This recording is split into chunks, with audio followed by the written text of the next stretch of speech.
Hello there. Welcome in to a Tuesday edition of the show. So glad to have you, whether you're listening on your radio, streaming the show online, or you've downloaded the new Extra Sports 1300 app, sponsored by Diversus Health, mental health, and well-being for all. A veritable cornucopia of sports topics await you, and I'd love to get your take on them. 719 24/7 1313.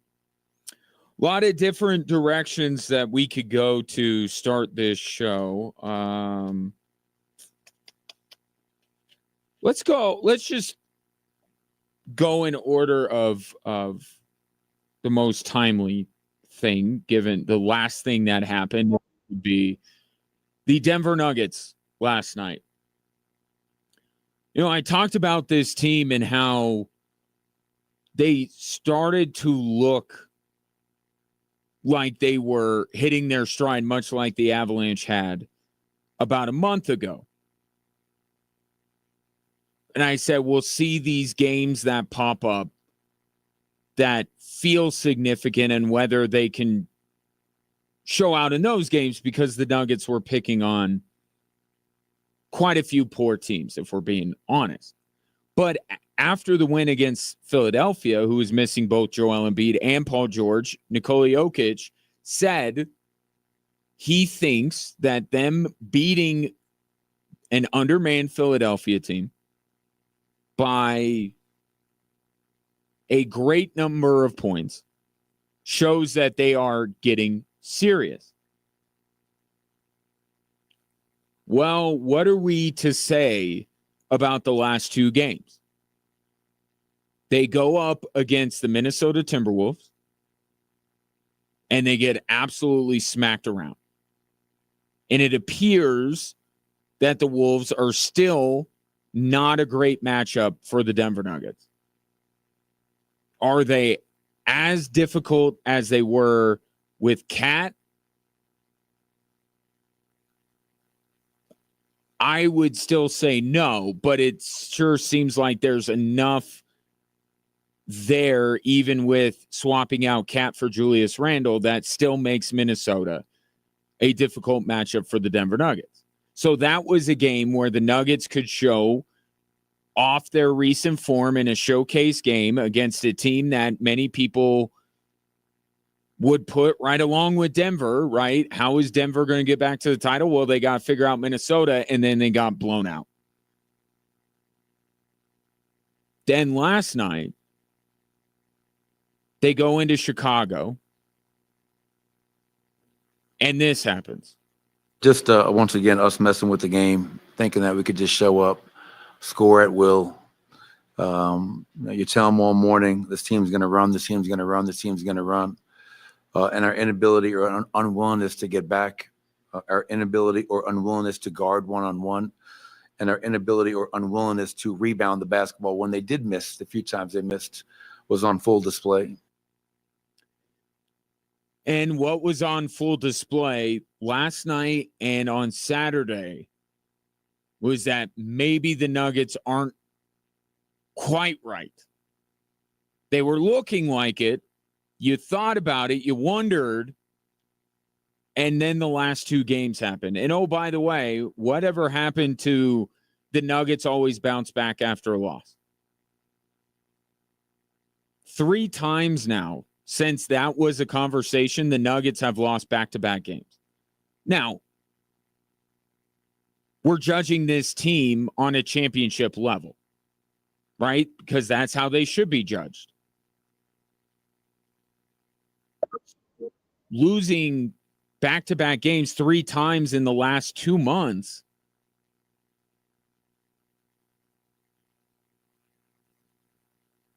that's not exactly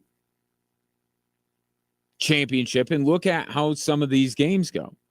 They had every reason to bounce back against Chicago after the butt kicking they received by the Minnesota Timberwolves the other night. And they didn't. They weren't up to the task. And then you watch that game and you see, once again, they cannot guard the perimeter.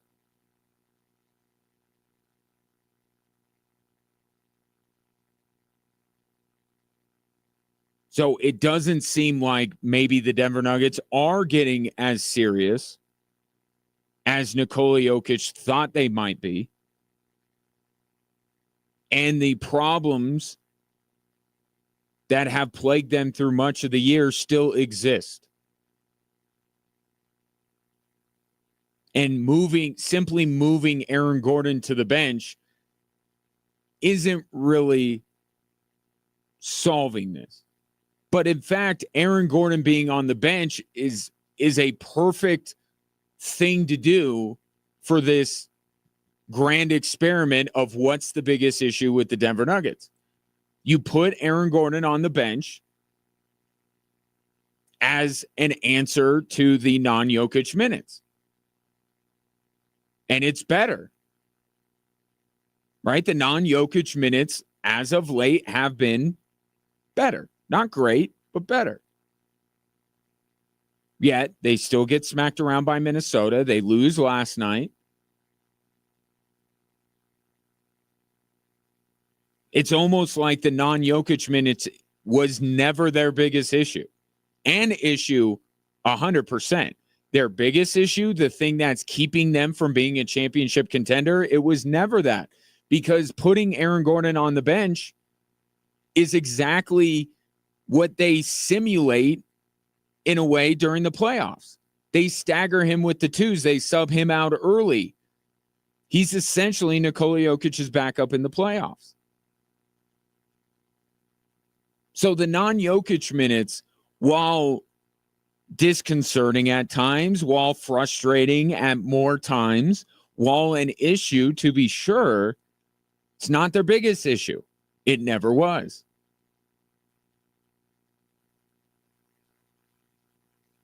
Jamal Murray certainly playing better over this recent stretch, and he's a big reason why his return rounding into form has helped them have a big month overall.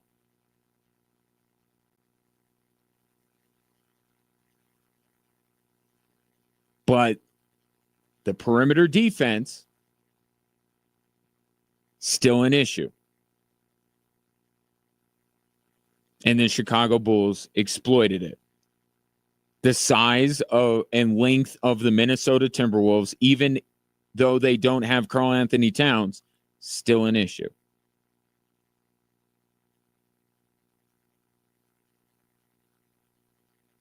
So perhaps the Nuggets aren't quite where they need to be, and perhaps they do need to make a move before the trade deadline, which is in 10 days.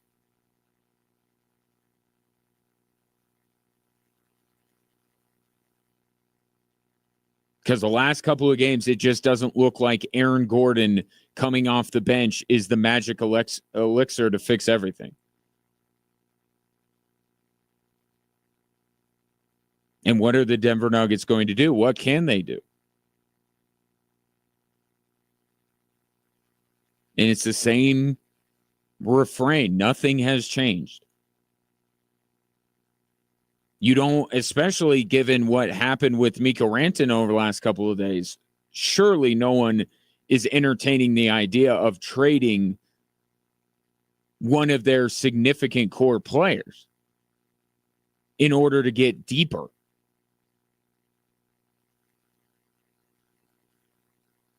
Which leaves you with the same problem you've always had, and your lesser assets are not worth anything.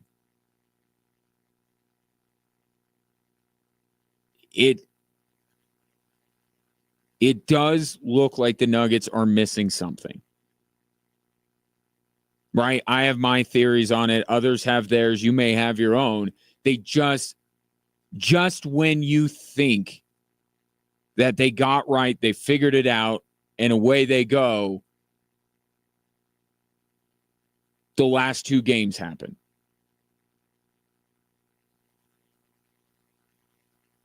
And maybe there's nothing they can do to make Minnesota not a difficult matchup for them. Maybe that's just what it's always going to be. And maybe Chicago has been kind of a weird place for the Nuggets to go into. They always do the Serbian Heritage Night. It's like when Air Force visits a place, it's always Military Appreciation Night. Not trying to say that's a bad thing, that's a good thing. But like there's a lot of Jokic fans in the building. It has a different feel than a normal road game. Nikola Jokic has had some issues in Chicago in the past with getting ejected a couple of years ago. A few years before that, he said some things he probably shouldn't have. So maybe it's just Minnesota's always going to be a difficult matchup with the Denver Nuggets. And I don't know what confidence you can have in the Nuggets if that is still true. And maybe Chicago's just always a weird place. Just a different vibe. Early in the week, it just always feels weird. Maybe that's all it is.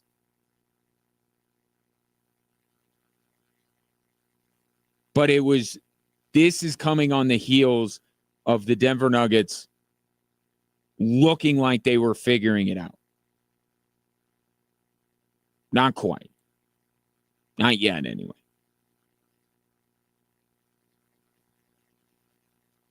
But I don't know where the Denver Nuggets go here. I don't know what they can add.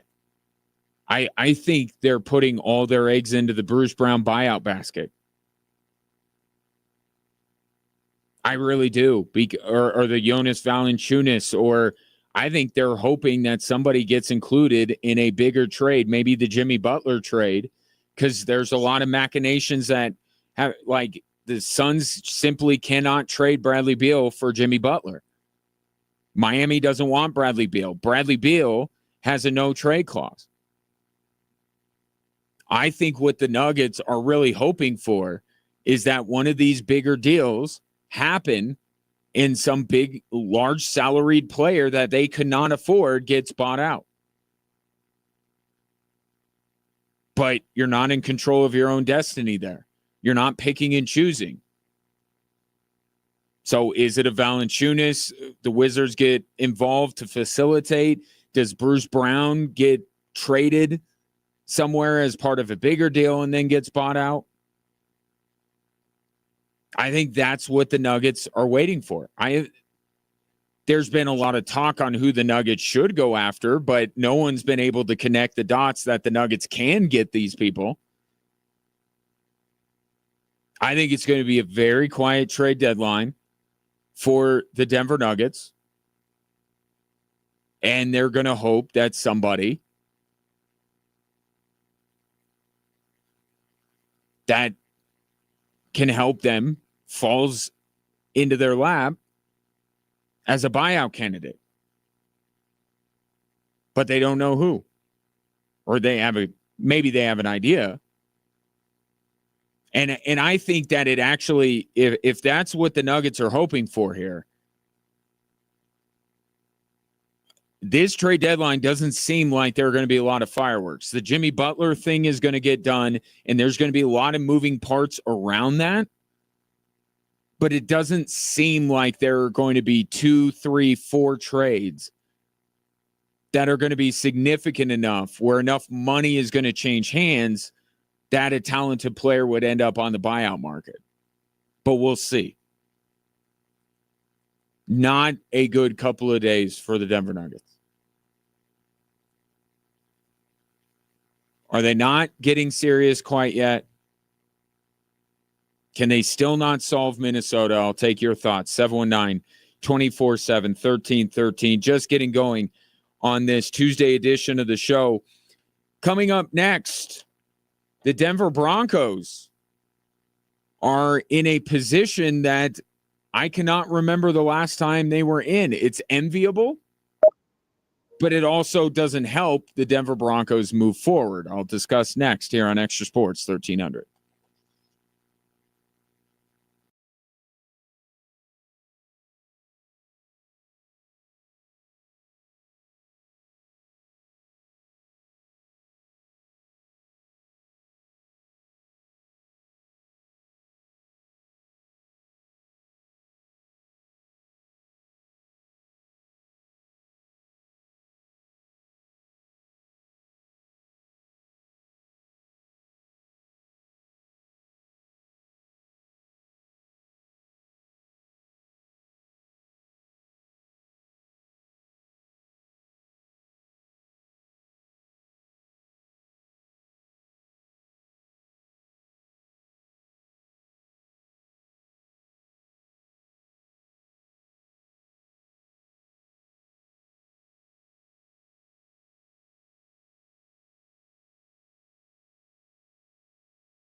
On the text line, 719-247-1313, Brett says, so I guess what I'm hearing you say is Aaron Gordon for Jimmy Butler. Wouldn't that be a chemistry booster?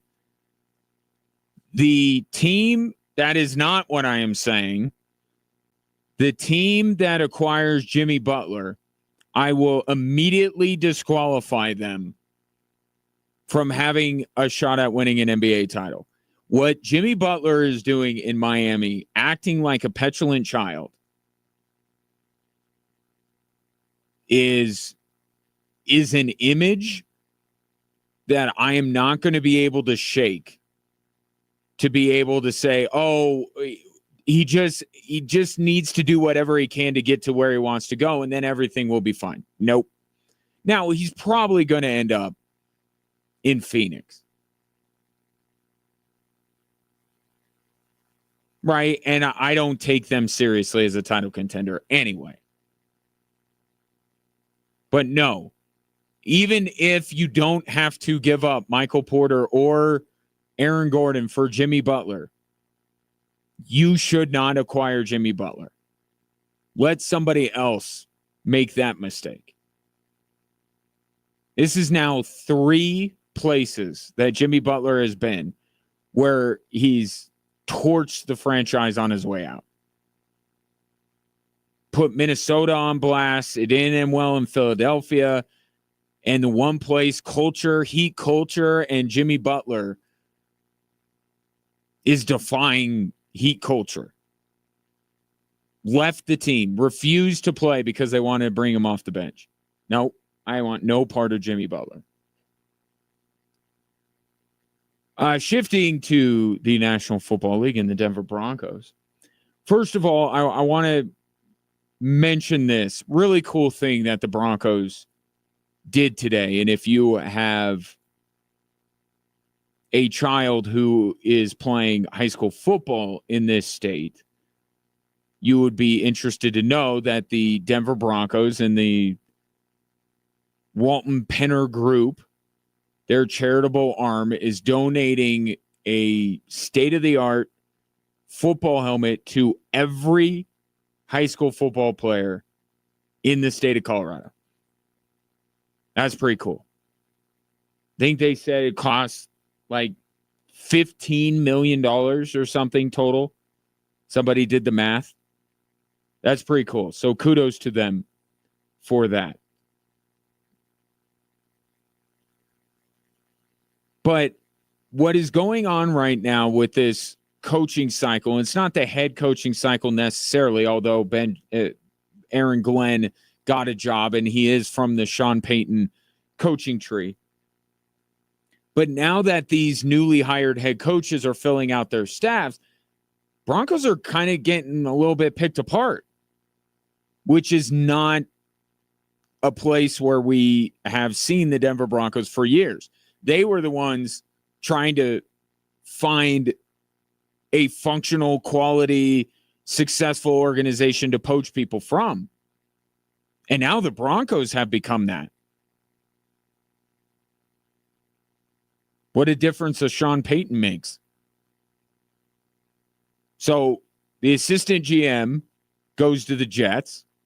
Their tight ends coach is now the offensive coordinator under Ben Johnson.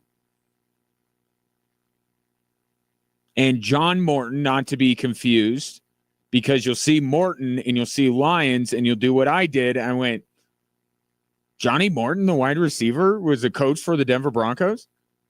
John Morton is going to be the offensive coordinator. It's official now for Dan Campbell. That is more significant, certainly, than the tight ends coach being Ben Johnson's offensive coordinator for obvious reasons. Ben Johnson is going to call plays. He's going to be essentially the offensive coordinator. But John Morton, he's stepping onto the Detroit Lions, and he's going to be the dude. Dan Campbell is not giving a lot of input except we're going for it on 4th down, figure out a good play to run. So this is a big step up. And this, More so, I don't want to diminish totally the tight ends coach getting poached because, again, the Broncos have not been in this position for many a year where other teams look at them as some model of success and want to sap some of their brain power.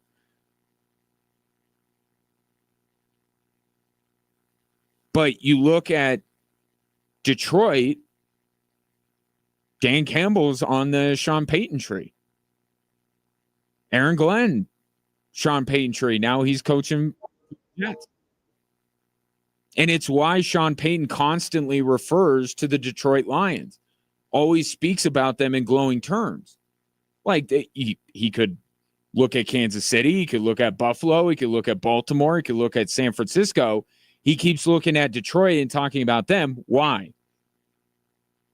Because the guy in charge there, the head coach, and up until a few days ago, the defensive coordinator, were Sean Payton's assistants. That's why Detroit is building what the Broncos want to build, because Dan Campbell is trying to build what Sean Payton built in New Orleans. So John Morton becomes today officially the offensive coordinator of the Detroit Lions, and that's a big step up.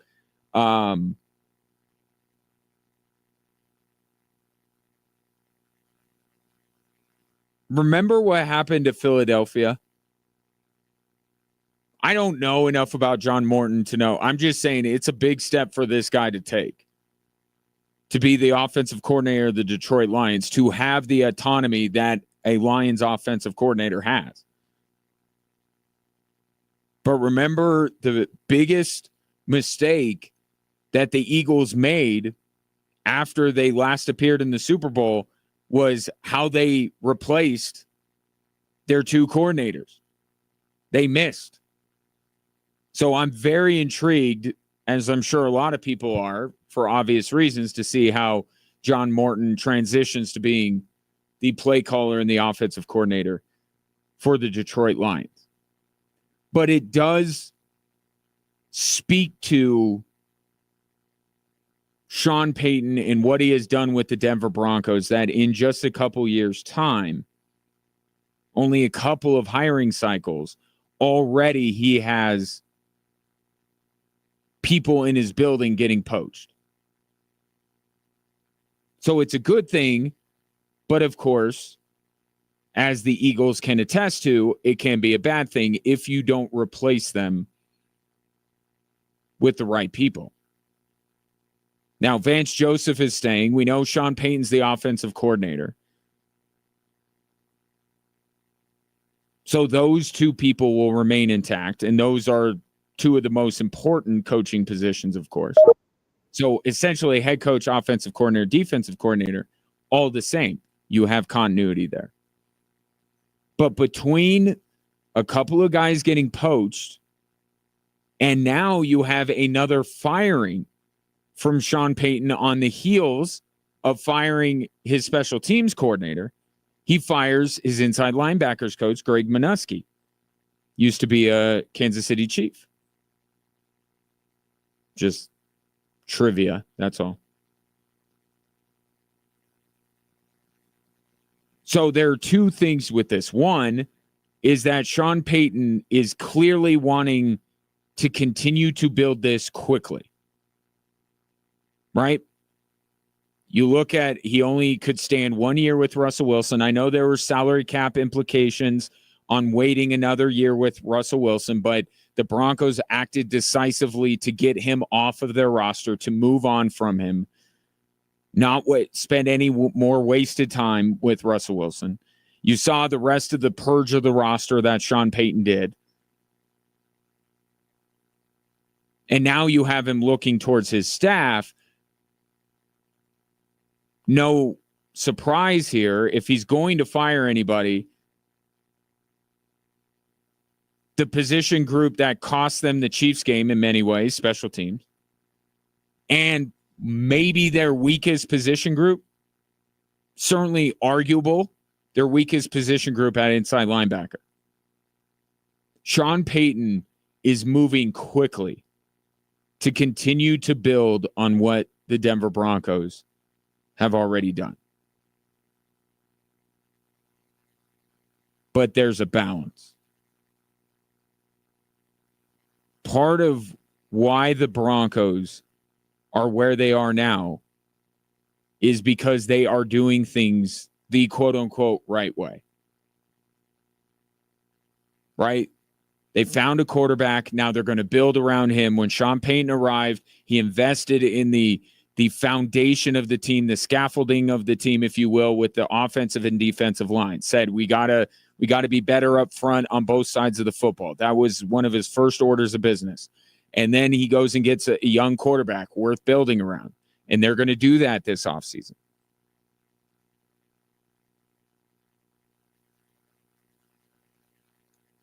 But part of the building process is continuity, right? Keeping continuity from year to year, letting people grow and improve from within and not just always looking for an outside answer. And I thought that with what the Denver Broncos accomplished this year, that it would lend more credence to the idea that they are going to continue to build from within, draft and develop, let guys improve in year 2, year 3, and kind of go about this that way. I don't know if Sean Payton's patience will allow him to do that.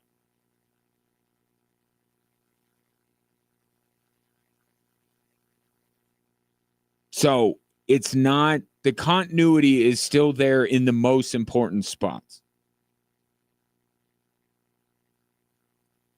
But there's something to be said for keeping as much continuity as you can from a good thing in order to progress. It's just, there's just the two schools of thought. Right? Do you keep all that continuity, or do you identify quickly what is wrong while you're improving and try to improve that to further accelerate the growth process? It's a lot of turnover on Sean Payton's staff from one year to the next. It's interesting. 719-247-1313. Coming up next, Mikko Rantanen speaks at length about the trade from the Colorado Avalanche. And I think shocking would certainly be the adjective to describe that trade. Is it the most shocking, most significant trade in Colorado sports history? We'll discuss next on Extra Sports 1300.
Avalanche tonight are on the island taking on the New York Islanders. You may be familiar with their head coach. But it's another game without Mikko Rantanen, and perhaps given that the weekend most people were focused on football, maybe the first chance that many on a national network. Isn't the game on ESPN tonight? I think it is. But for many people, this will be their first opportunity to really get a look at the Colorado Avalanche without Mikko Rantanen. Now, Rantanen still multiple days later is being asked by many people his reaction to the trade. And I mentioned yesterday, Peter Baugh of The Athletic asked him, and he said that he was willing to take, and the quote was in his piece in The Athletic today, "I was ready to take a significant discount from my market value. We had some chats a couple days before, and then they traded me. That's what happened. That's why I didn't expect it." Now, two things there. One, and I've seen this elsewhere, and it is a natural thing. It happens all the time. I don't think it is fair to put on Mikko Rantanen the idea that, well, if he wanted to remain a member of the Colorado Avalanche, he could. That's an unfair position to put him in. Right? We always, and I'll blame Tom Brady, why not? But he is certainly the poster child for this. If you are willing to continue to restructure and take pay cuts and take below market value in order to help your team compete, then you should be held in the highest of regards like Tom Brady is as the golden boy. But if you don't, you should not be vilified. Okay, if Mikko Rantanen was set to make over $14 million and he was willing to give the Avs a discount and a significant one, then he tried. Right? That's Mikko Rantanen trying to stay in Colorado. We can't put it on these guys because then what was the Avs number? I mean, Mikko Rantanen's making $9 million. That's his cap hit this year, is $9 million. Where the Avs go 9.5, 10? Over what, 8 years, 7 years? To say that Mikko Rantanen could be an Av if he wanted to be an Av, all he had to do was essentially take what the Avs number was. That's not fair to Mikko Rantanen. To me, it seems like there was a negotiation in which Mikko Rantanen bent a little bit and the Avs didn't. That's what it seems like. I don't know where the Avs are, but Mikko Rantanen, we all expect his market value to be about $14 million. Okay, well, he's saying he was willing to take significantly below market value. And Mikko Rantanen's not dumb. And he knows that taking $500,000 less or $1 million less is not a significant discount. Okay, when he's saying this, it means it's multiple millions of dollars that he's willing to start to meet the Avs closer to halfway. And with the Avs turning around and trading him, especially in the way that they did it, it feels to me like the Avs had a number and they would not budge. So I just simply will not put this at the feet of Mikko Rantanen. I won't. You can believe that the Avs did okay in this deal, did right by their own team in this deal, and all that kind of stuff. But But to go and say that Mikko Rantanen could be an Av if he wanted to, that's not fair. He looked like he was trying to meet them halfway, and they being the Avs didn't really seem like they were willing to budge. And again, what bothers me as much as anything in all of this is how blindsided everybody was. Right? Mikko Rantanen says, I had no idea. It's surprising for sure.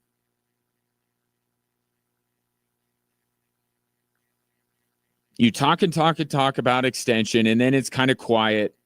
And maybe that makes Mikko Rantanen's suspicions go up a little bit, but you don't really communicate anything. And then you're gone. And Nathan McKinnon's blindsided by it. And Jared Bednar's blindsided by it. For a player that has meant as much to the organization, it feels like there was more that the Avs should have done in a lot of different ways. Maybe calling it acting in good faith. It didn't seem like the Avs did that as much as they could. Just feels like they were very much set in their ways, set at their number, and when they realized that Mikko Rantanen was not going to budge enough, they're like, okay, we're done here. And they didn't tell anybody, and they traded him.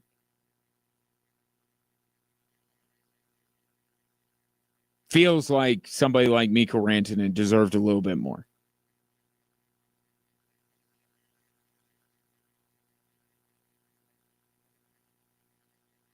But of course, the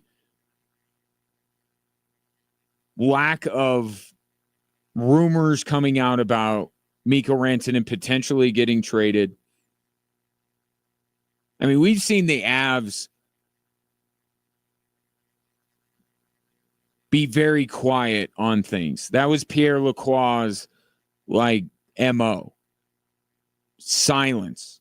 You didn't hear anything, and all of a sudden the Avs land Ray Bork. You didn't hear anything, and all of a sudden the Avs are landing this star and that star. When you're doing it to acquire guys, when you're making your team better, it's kind of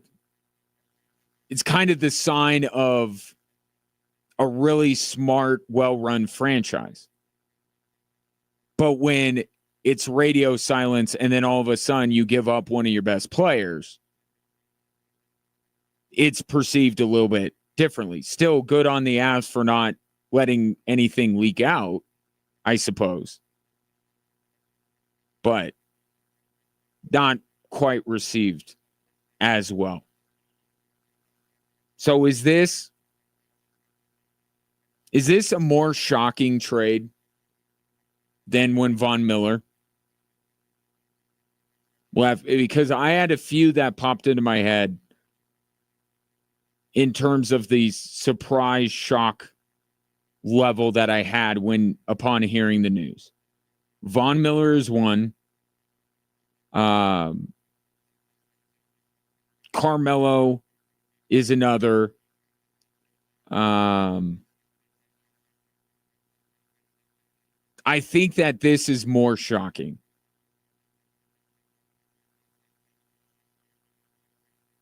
Right? Because the Carmelo thing, we knew that he wasn't, speaking of not budging, Carmelo was very clear about his desire to go elsewhere. And Von Miller was aboard a sinking ship. So those were shocks because you're always going to be shocked to some extent when a significant figure in a franchise's history is dealt. Right? No matter what. You're never fully prepared, even if there are a lot of rumors out there. You're never prepared to see Von Miller go. Carmelo Anthony at the time go. I think the only one that you can really compare is the Nolan Arenado trade. In terms of pure shock value.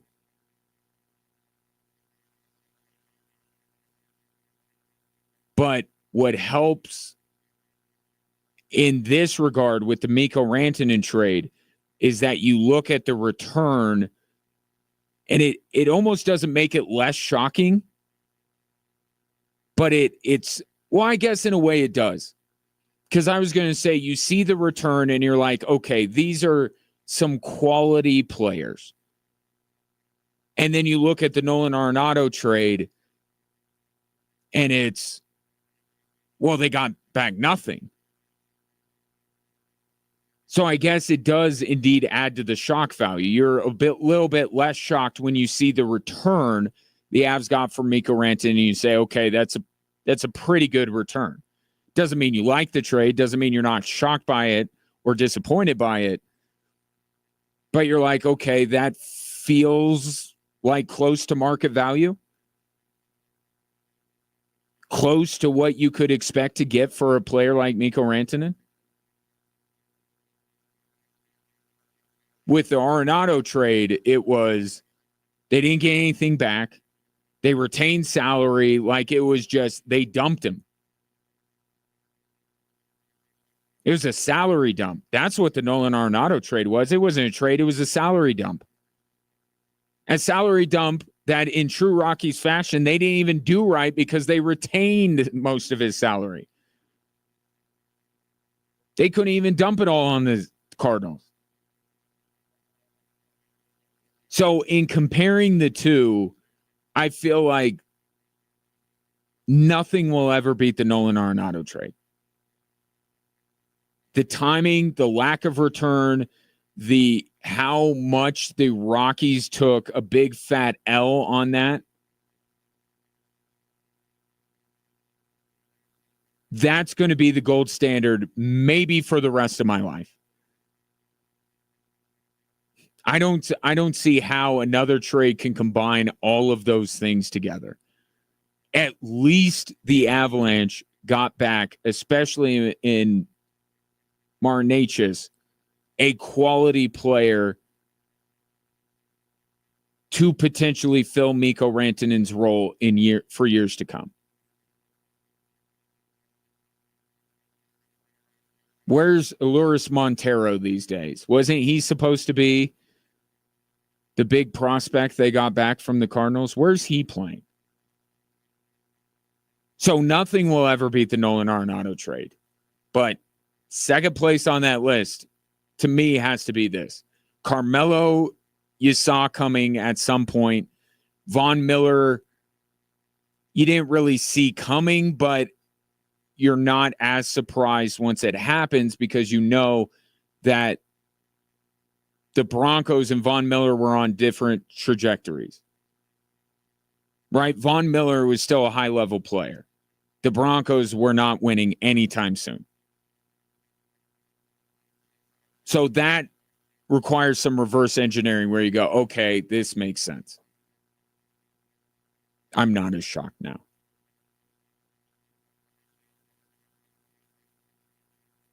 Nolan Arenado, Mikko Rantanen, Von Miller, Carmelo, is that I think that might be the list. And look, it's not going away. And that's part of the reason why I said you can just remove the Avalanche from the list of Stanley Cup contenders this year. Not to say that they won't get to the playoffs or maybe even win a round. They're not winning at all,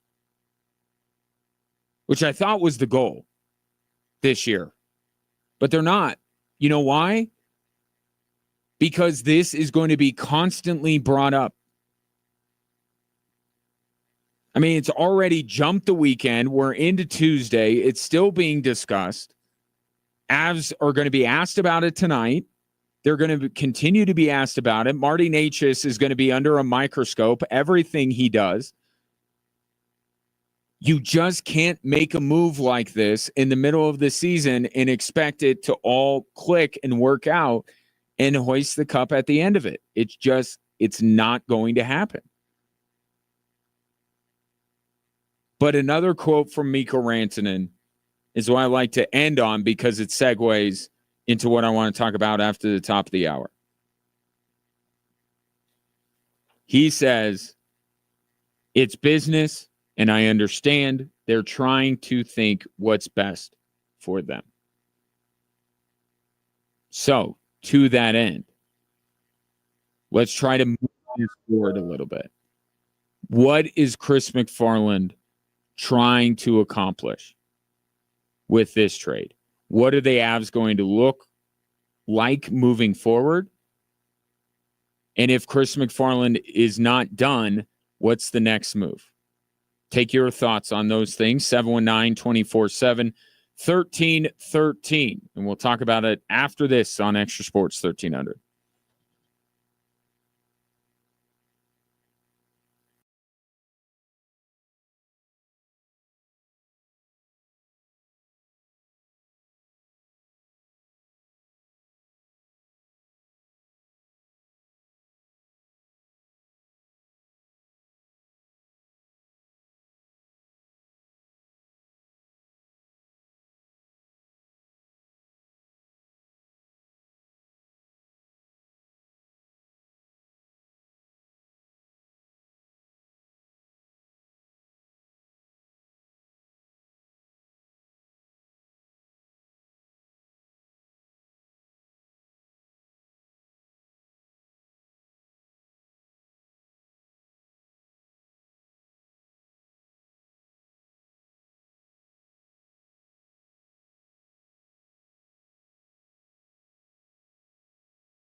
Welcome in, Drive Time Sports. Ryan Kaufman with you. Reminder, you can watch this show live on a daily basis on our social media platforms, Facebook, X, Instagram, and YouTube at Extra Sports 1300. You can even interact with the show while you are there, or you could do it another way by texting or calling in 719 24/7 1313. And let's start the hour with a text because it leads right into what I want to discuss.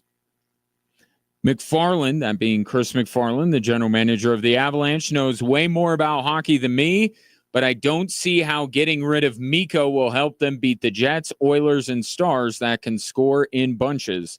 Time will tell, I guess. And that sentiment at the end, even though I sense a little bit of despair,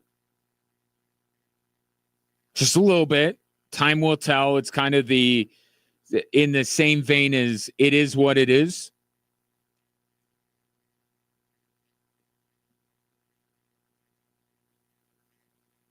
The short answer is they're not going to.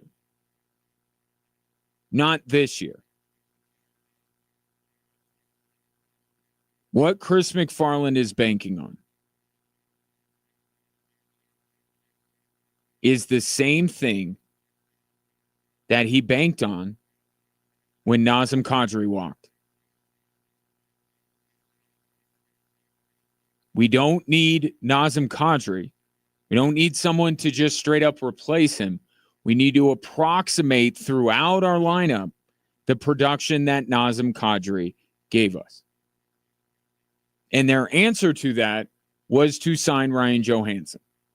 Or trade for him, excuse me. That did not work out. But this is what Chris McFarland and the Avalanche did when they had to let Nazem Kadri go. And now I would say in both of these cases, there is a little bit of they had to. Right? When you're carrying water for Gabriel Landeskog and you haven't come up with a resolution for that. So until you do, he's making $7 million this year, $7 million next year, $7 million the year after that. And you have Valeri Nichushkin, who you weren't able to prove was rehabilitated and playing at a high level. So you can maybe move him to free up money to afford Mikko Rantanen. There is a had to involved with trading Mikko Rantanen. I can acknowledge that. But they did this before with Nazem Kadri. They had to let him go. They just simply could not afford him. And how did that work out? The answer is they're still trying to. Now, I will say this on Chris McFarland's behalf, or not on his behalf, but in defense of him. Marty Necas is a much better answer for how do we approximate the loss of Mikko Rantanen than Ryan Johansson was for Nazem Kadri. The theory, there is some sense to it, right? The idea out there, you can't pay everybody. It's a salary cap league, and I understand that. But how many teams in any sport that has a salary cap have undertaken this and come out on the other side? I can't think of many.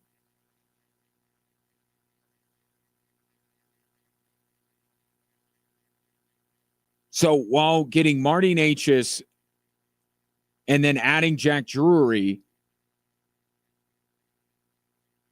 are a better give the Avs a better chance of approximating the production of Mikko Rantanen throughout the lineup than simply bringing in Ryan Johansson and elevating JT Compher was to approximate the loss of Nazem Kadri. I still think it is a really tricky.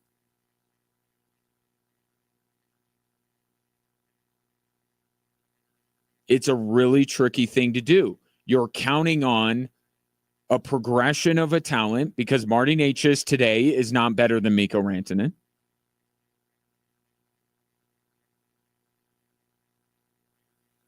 So you're still projecting with him.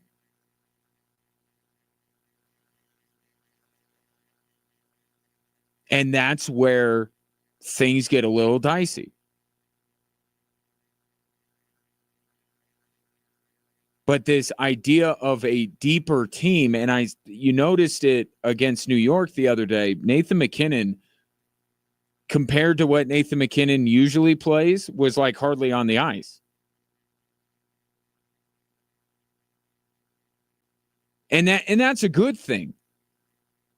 Right? Because I've talked about how much time Nathan MacKinnon is on the ice, and I've framed it with what happened with the Denver Nuggets last year. Right? They ran Jamal Murray and Nikola Jokic into the ground, and they really looked like they had nothing left.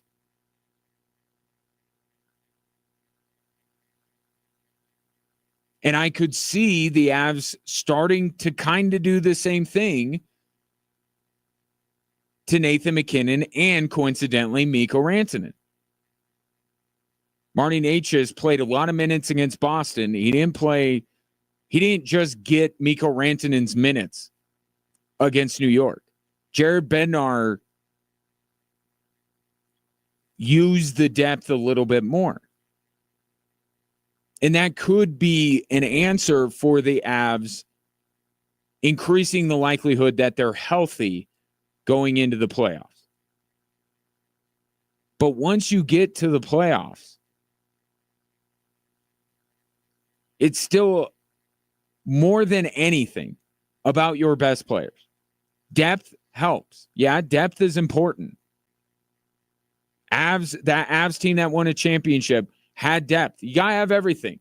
Goaltending, depth, defense, offense, coaching. You got to have everything to win a championship in any sport. You have to check every single box. So I'm not diminishing the idea of the Avs needing to get deeper. They do. But what is going to carry them past some of the teams that the texter points out? Depth or their top line talent? How did the Nuggets win a title? With their depth? No. No, Bruce Brown did not win the Denver Nuggets a title. He was a nice piece. He helped. It was Jokic and Murray. And perhaps the Avalanche are betting on McKinnon and Makar. And it's not an awful bet.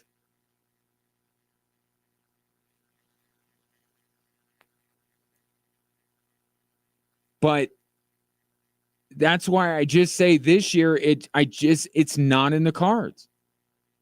I see what the Avs are trying to do here, and I don't think it's the worst idea in the world, but to execute it, to get it to work is the trick, and it's very difficult. I mean, as far as forget Ryan Johansson, they can't even approximate what they lost in Nazem Kadri and Casey Middleton yet. Or Middlestad, excuse me. There's a Middleton and a Middlestad on the Avs, and it's very confusing. Casey Middlestad. They haven't even gotten him playing at the level they need him to. I like Marty Necas. I do. I've liked him for a long time as a player. He's not Mikko Rantanen.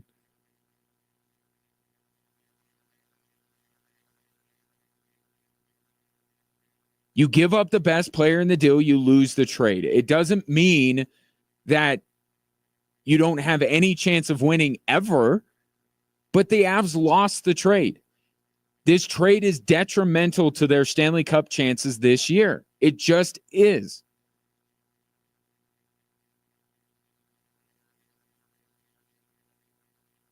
But adding more depth is a good thing. Right? And Marty Necas is a terrific hockey player. But in order for this Avs team to win a Stanley Cup, they need him to be Mikko Rantanen, and he's not that right now.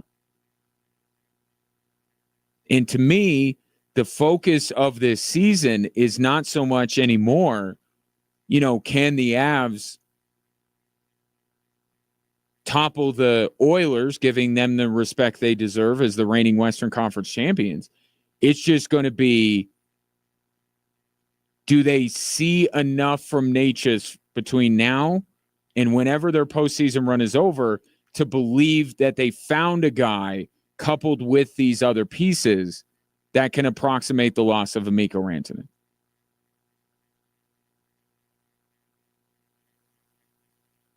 And I'll add this to the mix. They're not going to unless they do something else.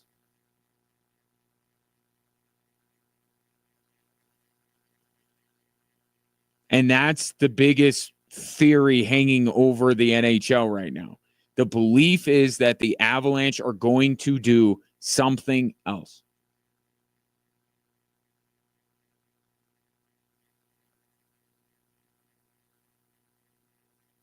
Is that Sidney Crosby? Do you take a Casey Middlestat and give him to Pittsburgh and try? I don't know how they make the money work if they just said we can't afford to pay Mikko Rantanen $11 million a year, which is what Elliot Friedman, 11.75, just under 12, is what Elliot Friedman's reporting that Mikko Rantanen was looking for.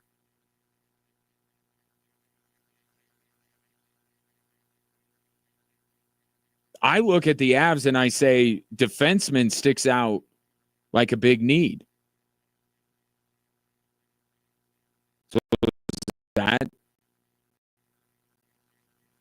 where they look, what they got back for Mikko Rantanen is a reasonable amount to get back, but I don't think it's enough. I don't think it's enough for them to carry out Chris McFarland's grand plan of approximating the loss of a Mikko Rantanen. There has to be something else. How significant that is, I don't know. I mean, they already brought in Mackenzie Blackwood. They made the big trade with Mikko Rantanen. I mean, what else could they possibly do of great significance?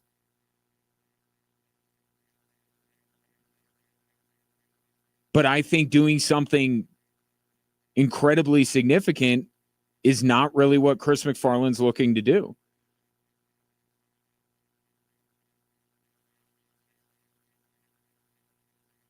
Chris McFarland, to me, is just trying to shore up every line, every D pairing, both goaltenders.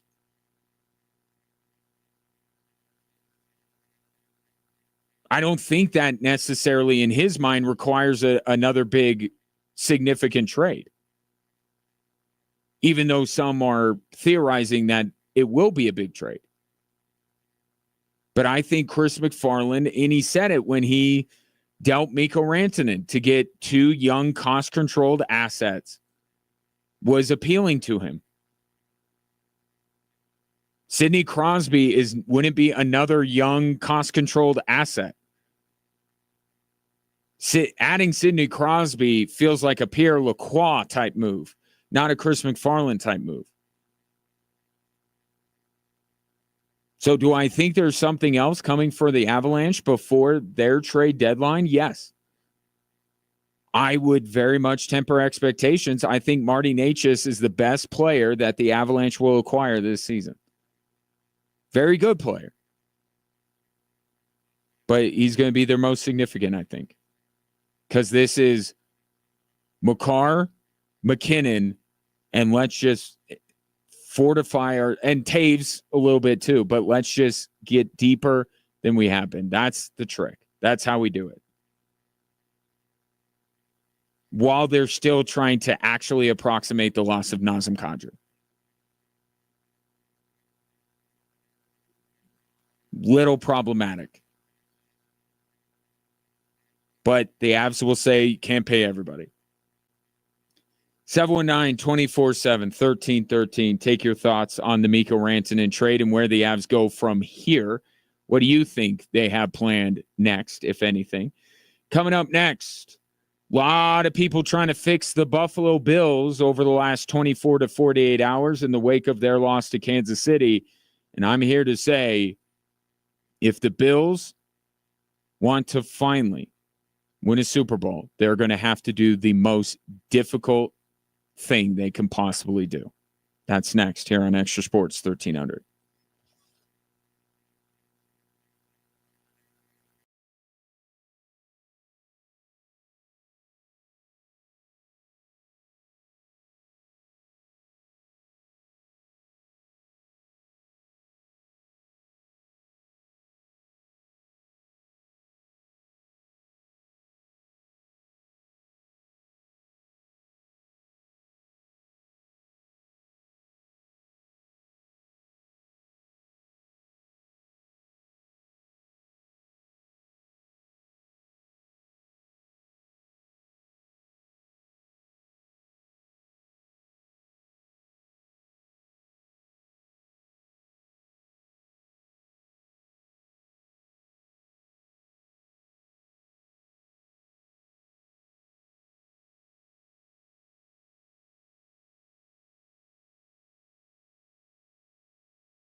Welcome back, Drive Time Sports. Going to the text line, 719-247-1313.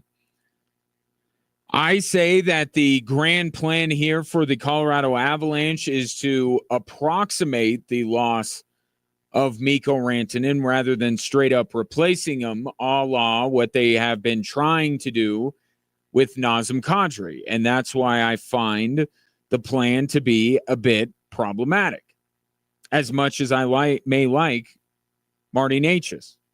And I do.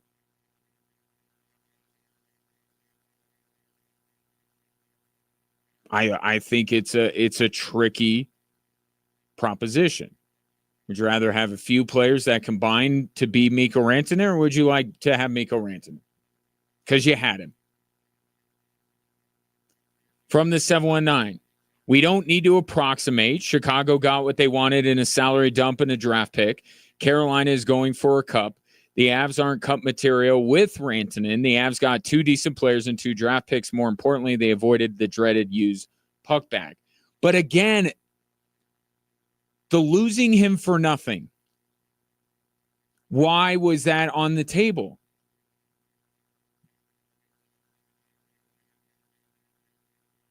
Right? Imagine, and it's not hard to imagine because he hasn't played since they won a Stanley Cup. What if they didn't have Gabriel Landeskog's contract on the books? Would they be able to afford Mikko Rantanen then?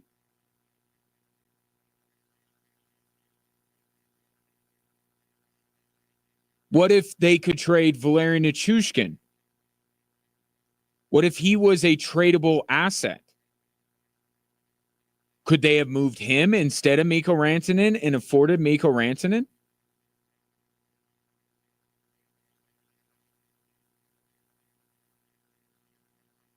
So, okay, they could have lost him for nothing. You're right. Why could they have lost him for nothing? Because of some of the other decisions they've made and some of the inability to get other items of business done to maybe have the money required to sign Mikko Rantanen? 11.75 for a guy that on the open market could make 14. And Nathan McKinnon dispelled any possibility that this was a Matt Duchene, Ryan O'Reilly trade type deal. Right? Nathan McKinnon could not care less if Mikko Rantanen makes more money than him. And I believe him. When you hear Nathan McKinnon say it, you believe him. Part of the reason why the Avs traded Ryan O'Reilly was because Matt Duchene would be upset if Ryan O'Reilly ended up making more money than him.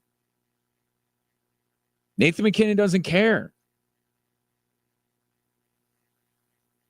So what's the reason why they couldn't pay $11.75 million and potentially lose him for nothing?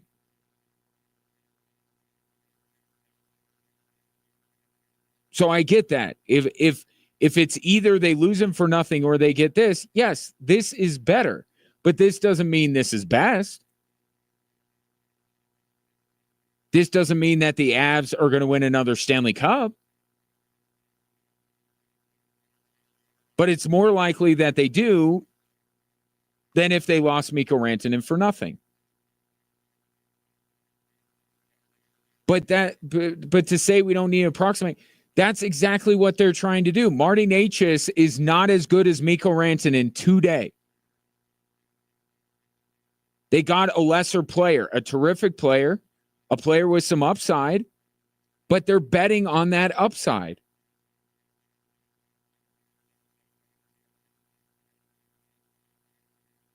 They absolutely are trying to approximate the loss of Mikko Rantanen. They're not trying to straight up replace him. They didn't fleece Carolina. Carolina won the trade.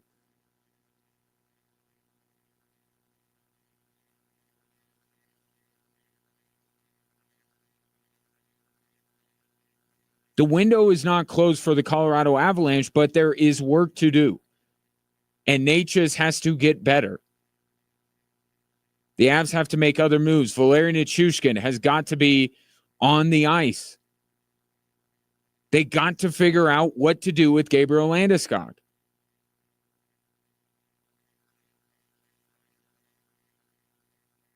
But that's exactly what they're trying to do, is approximate. Because they're still trying to do it with losing Nazem Kadri.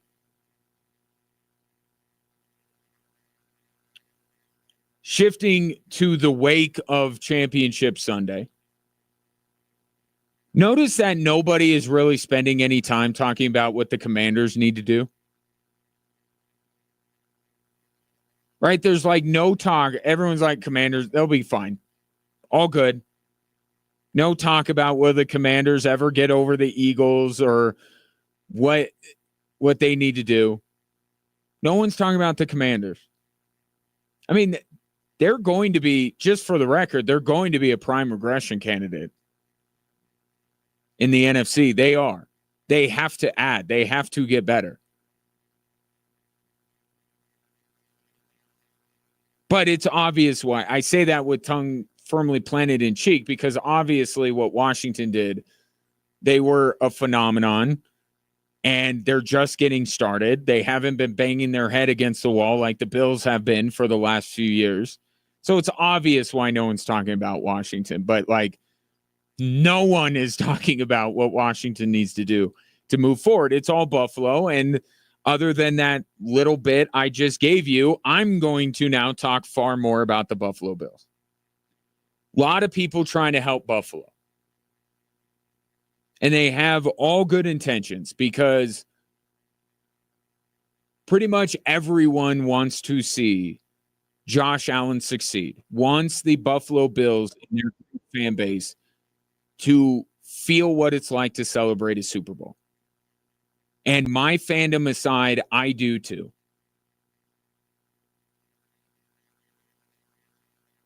So there are a lot of theories being thrown out there about what the Bills need to do in order to finally topple the Kansas City Chiefs next year. And the most popular idea is to fire Sean McDermott. Now, I will not sit here and say that Sean McDermott wasn't outcoached by Andy Reid. I will not say that Sean McDermott called a perfect game and made all the right decisions. But the best thing that the Buffalo Bills can do is perhaps the most difficult thing to do for all of these teams in every sport that are chasing a dynasty. Wait.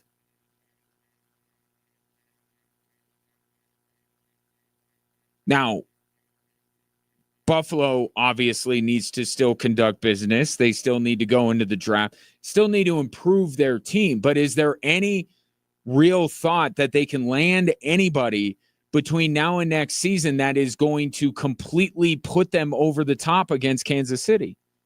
We've seen a more talented Buffalo Bills team in recent years than the one we saw, and that team lost to Kansas City.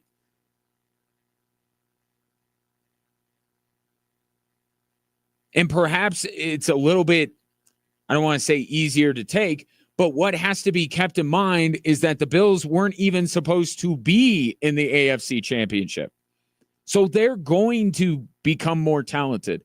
They're going to get better. That reallocation of funds, they're going to use to get better.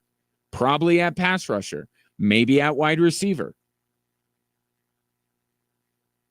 You got to be careful. You don't want to go down the same road you did with Stephon Diggs, but can you get maybe not a number one receiver with some diva tendencies? Can you just get a solid, veteran, reliable wide receiver? Can you get some pass rushers? Yes.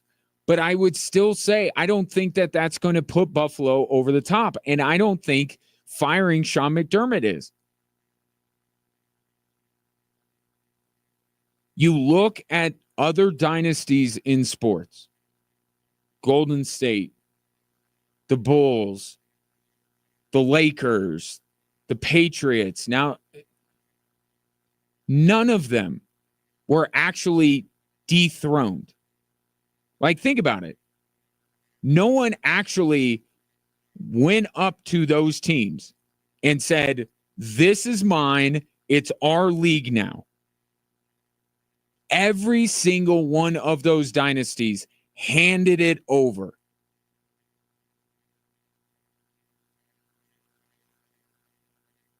Right? Every single one. The Chicago Bulls handed the NBA back their league. We had our run, not anymore. We're disbanding. Michael Jordan's retiring. We're blowing it up. No one took, the Jazz didn't take anything from Chicago. Not New York, not any of these. Chicago gave the league back and said, here, NBA, our time is over. You now go forth and find new champions. The Lakers with Kobe and Shaq. Nobody beat them, right? Nobody really took the league back from the Lakers. Kobe and Shaq couldn't play together anymore. That's what ended the Laker dynasty.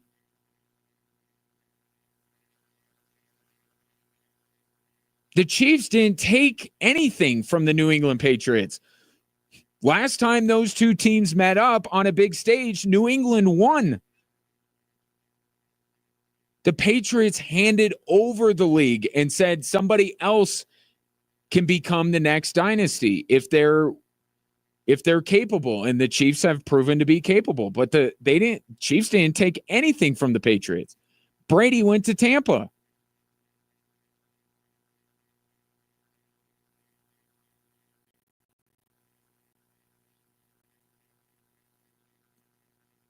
You got to just be as good as you could possibly be. If you're the Bills or the Ravens or the San Francisco 49ers when they get healthy, or the Philadelphia Eagles, and the Eagles might beat Kansas City. Like, it's not Bill Schwartzky's super fan. We're talking minimum 8-peat. Like, every dynasty had years where they did not win.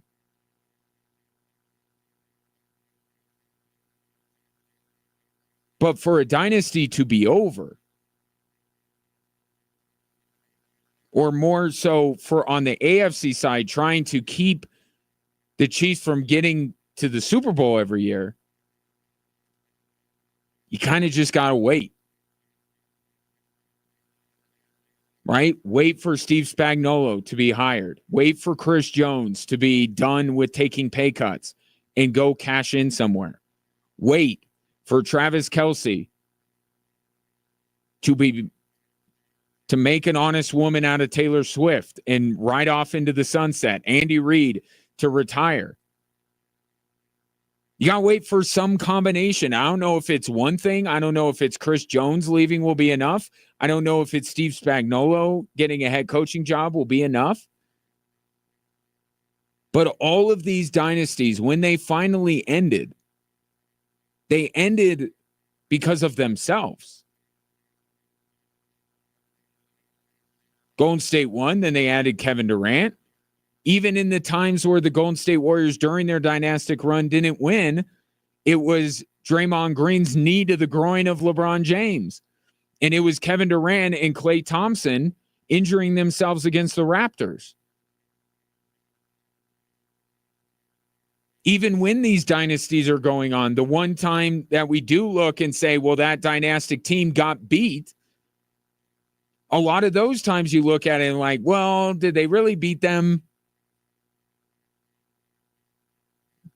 And that could be the case for however long this Chiefs dynasty goes, where even if they lose, you're going, they're not done. The dynasty's still going. And did they really get beat? Like, it could be some of that.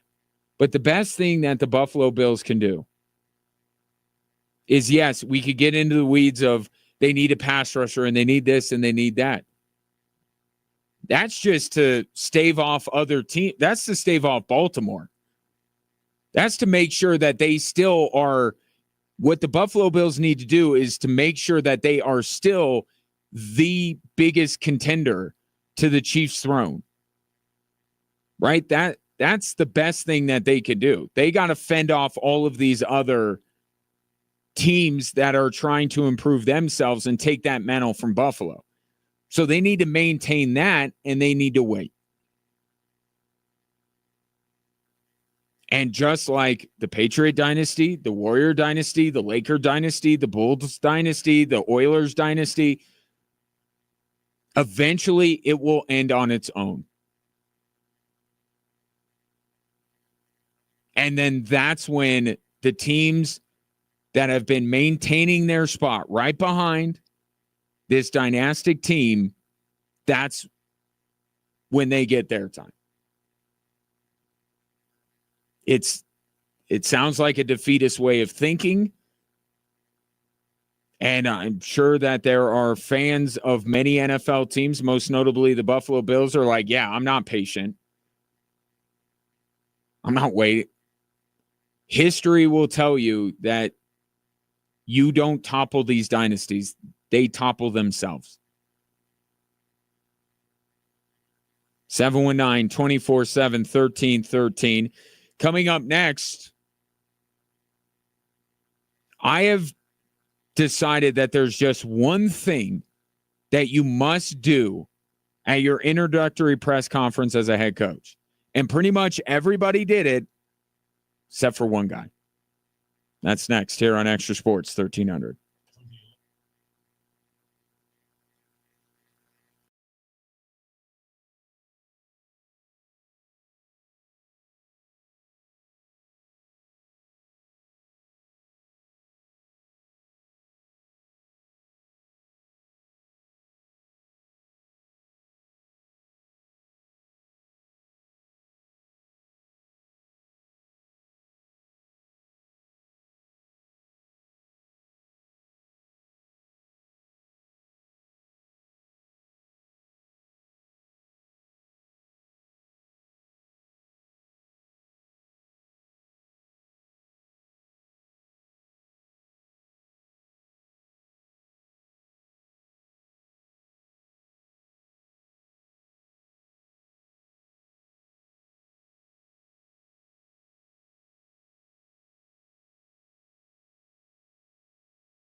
There's another Avs player that They got to retain after this year, Jonathan Duran.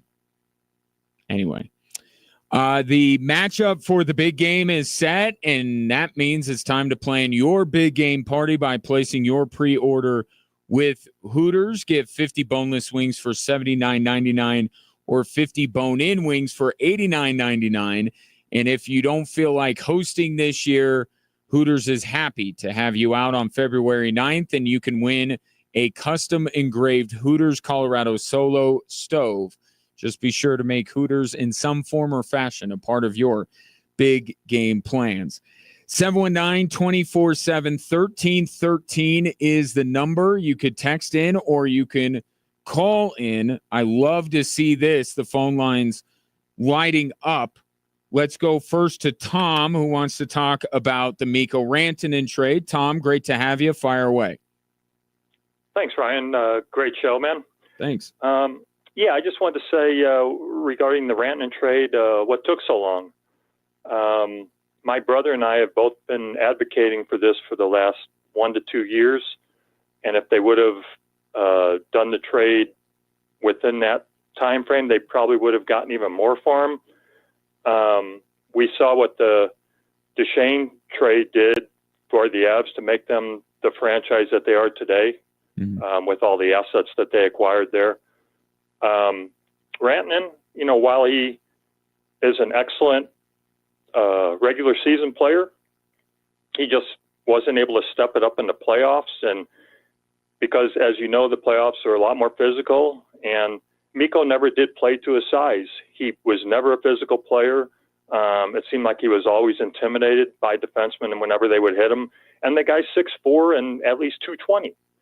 I think you have to be more physical and take advantage of that, and he never did. But not to interrupt, but Marty Necas doesn't bring that to the Avs. I mean, if anything, he's even less physically imposing as Mikko Rantanen is. Okay, fair point, but I don't expect that out of Marty Necas because he's not 6'4", 220. Okay. If you're 6'4", 220 and a power forward, you have to play with some physicality, and Mikko never did, never. And I personally think Nichushkin is way more valuable to the Avs than Rantanen, especially when it comes playoff time, as long as Nichushkin is healthy. And, we have to see that, which we haven't for a little bit, with the issues he's had with the playoffs. But and actually, I don't even think I personally don't think that Rantanen was the best Finn on the Avs. I'd rather have Lehkonen with everything that he brings to the team. He plays hard every night. He does more things than Rantanen does. I think he's more valuable to the team, especially when you consider the cost. And also, I looked at, okay, Rantanen's got 25 goals, okay? He's got 8 power play goals, 6 empty net goals, and only 11 goals 5-on-5. Most of his goals are the result of great assists from McKinnon or Makar, and for the most part on the power play.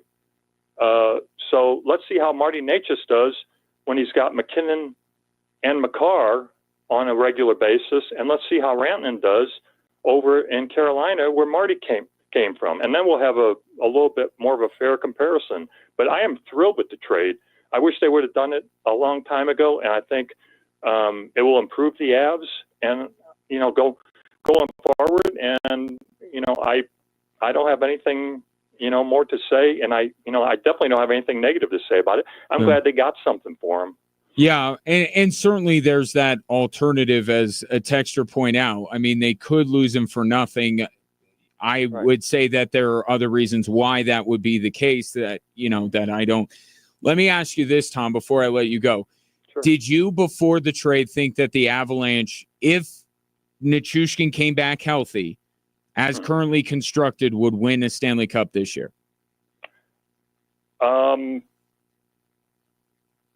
Yes, quite possibly. I think they would be among the favorites, and as long as they didn't have any major injuries, with the goaltending improved, the way it has been with the trades.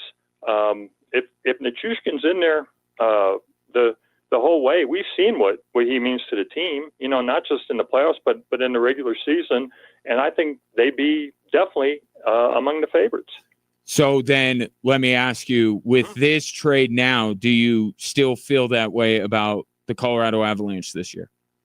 Absolutely. Okay. Because I think once the new guys get a little time to build chemistry with the Avs roster, I think that we'll be a deeper team for it. I think they still could go out and get another defenseman because it appears that outside of our top four, we have some issues there. But yeah, I think we're in better shape now. And, I think we'll be in better shape not having to pay Mikko more than McKinnon. And that's a lot of money to take away from a team that they could, use towards other assets to become deeper. Because as we know, in the playoffs, you need to have a pretty deep team. You can't just depend on your top six forwards. And that's what we've been doing for a while. All right, Tom, I appreciate it. I think that Chris McFarland would love to have you on his payroll because I think that everything you just said is probably what Chris McFarland thinks.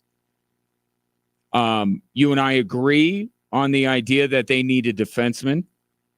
We disagree because my biggest point of about the Avs is they were trending in a direction where I thought they could possibly win a Stanley Cup this year. And now I don't think they will this year. And it's because I don't think Natchez can reasonably fill in for the loss of Mikko Rantanen enough. And I like Mikko Rantanen as a postseason player more than Tom does. But I also think the shock to the system that this is for the Avs. I can't shake what I heard from Jared Bednar and Nathan McKinnon on Saturday. I don't think you make a trade of this magnitude in the middle of the season and reasonably expect to win a Stanley Cup. But the question is, moving forward, do they still have a chance? Yes, they do. Are they going to win one? That depends. Let's shift gears for a moment. Dutch wants to called in on Friday about his Eagles, and I'm guessing quite pleased with the result on Sunday, Dutch. Am I fair in that assessment? Eagles fly on the road to victory. Sing it with me, Ron. I will not. I will pass on that. But I will tell you that I am not going to do what the equivalent of that is for the Chiefs. I don't like when they do that. But congratulations to your Eagles. Song? Come on. Yeah, they don't have a fight song. They have kind of a chant, and I'm not a huge fan of it. But congratulations to your Eagles. It's you, me. What did I say? I wasn't nervous at all. You did not. You did not. I recall that. No, I was not nervous at all. Remember, I told you. I just said we have this in the bag. Mm-hmm. Everything's going to be just fine. Yes. Try put it on Jalen Hurts. You'll be fine. Exactly. Yeah. They didn't screw it up, Dutch. They did not. That was my big takeaway from Sunday. They did not screw it up. Yes, that was one thing too. Yeah. But okay, so you as a Chiefs fan, how nervous are you after what you saw on Sunday? Oh, I will say right now, I am more confident in the Chiefs winning the Super Bowl than I was in them winning the AFC Championship. Oh, okay. I will say that. I think a lot of it has to do with what I saw in the AFC Championship, that oh, yes, there's still this team. But he's not even really an X Factor. X Factor's like, I don't know. It would be like Dallas Goedert would be an X Factor. Saquon Barkley he's going to be the best player to step on that field. And you're saying he's better than Mahomes is? I would say for what they have done this year and the production that they've had, yeah. Now Mahomes has played in those big moments. I just think there's a difference between the more accomplished, more trusted player in the postseason and the best talent or the most explosive player, and that would be Saquon Barkley. All right. Well, I mean, before I go, I've always wanted to ask, but since you were talking about you're leading into new coaches and press conferences, if you had a Royal Rumble with all 32 head coaches, who's coming out on top? I think Andy Reid would, if he hits you once, you're going down, but he's only going to last about 30 seconds. I think Mike McDaniel would be trying to kick you in the groin the entire time. I don't know, man. I think Nick Sirianni is the guy who might step out on top. Over Dan Campbell. Oh, I didn't even think about him. Oh, man, you're right. Yeah, he looks like he could take about 1,400 punches before he goes down. Right. Dan Campbell would be, when everybody, like when the ring is full but a bunch of guys are like knocked out, and then we have like this duel and the two wrestlers are like trading punches back and forth. Like that's what Dan Campbell would be doing. He'd just be in the middle with somebody exchanging blows, and we'd all be going crazy. And then he'd like bounce off the ropes and like clothesline a dude out. I didn't think about him. I think you're right with that one. Yeah. So. Andy Reid would be like Big Show. Like he'd come in and everyone would immediately gang up on him because they're like, we got to get this guy out. How about of the new bunch? How about Liam Cohen, the new guy in Jacksonville? Does this, let me play this for you. Does this make you feel like the Liam Cohen would win? Okay. How about that? The Duval, does that strike fear into the hearts of that sounds like a guy who would just try to like eye gouge everybody at any given moment. Yes. No, he fights dirty. I can already tell when you say something like that. Yeah. Dutch, congratulations. I wish you most of the luck, not all of it. Thanks, buddy. Enjoy it. There's Dutch, our new resident Eagle. Not our new. He's been here for a while, but he's our resident Eagles fan. That was Liam Cohen. And that brings me to my point. So, and I'll get more in depth on this with Pete Carroll coming up next hour. But I think there's been a shift, honestly. I think there was a time where we all wanted to hear these great X and O plans for how to make a team better. Right? We wanted a concrete plan. Now, the biggest thing and most important thing that a coach can do in his introductory press conference is set the tone as far as the culture is concerned. Not worrying about X's and O's, right? Like Ben Johnson talked at length about Caleb Williams. Nobody is focused on what he said about Caleb Williams outside of Chicago. Everyone is focused on his comments about how much he enjoys beating Matt LaFleur twice a year. Dan Campbell with the biting of the kneecaps. Aaron Glenn at his introductory press conference said, we're built for this bleep. Like every one of these new coaches has one job, because we've seen bad introductory press conferences turn into good head coaches. I mean, one of the guys with one of the worst introductory press conferences I've ever seen is getting ready to go up against Andy Reid for the second time in 3 years in the Super Bowl. Right? So an introductory press conference does not a coach make. But the first impression that you absolutely have to leave is whatever goofy crap happened in the past, that's done now. It's about culture. You'll listen to Pete Carroll. Come on, I'll just play it now and I'll bring it back later. Here's Pete Carroll introduced as the next Raiders head coach. we don't have some timeline. We got to make it 5 or 6 years down the road. That's not what we're thinking. We're going to start right now to go after it and build this team as quickly as we can. As John saw Max back there, Max, send the message, man. We're coming after you. We're going to come find you guys and get this thing rolling as soon as possible with the highest of expectations, with a mentality that will drive high performance in a way that hopefully everybody's going to hear us and they're going to know us. You know, for Pete Carroll and Jim Harbaugh not maybe being the best of friends, it sure sounded like Pete Carroll was 2 seconds away from saying we're attacking it with an enthusiasm unknown to mankind. I mean, Pete Carroll went with the Idris Elba from The Wire. Max, put the word out. We back up. And that's what Pete Carroll did yesterday.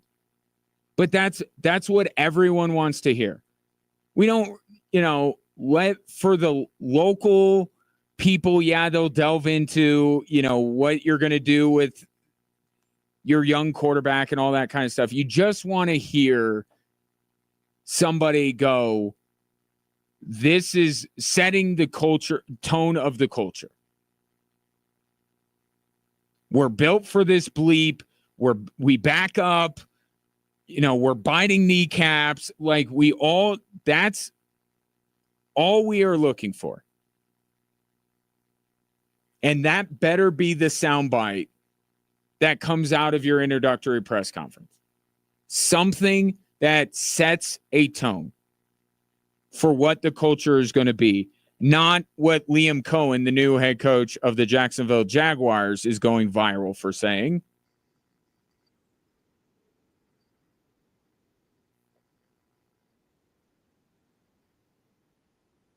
You didn't even say it right. If he would have said it right, I think everyone would have been okay with it.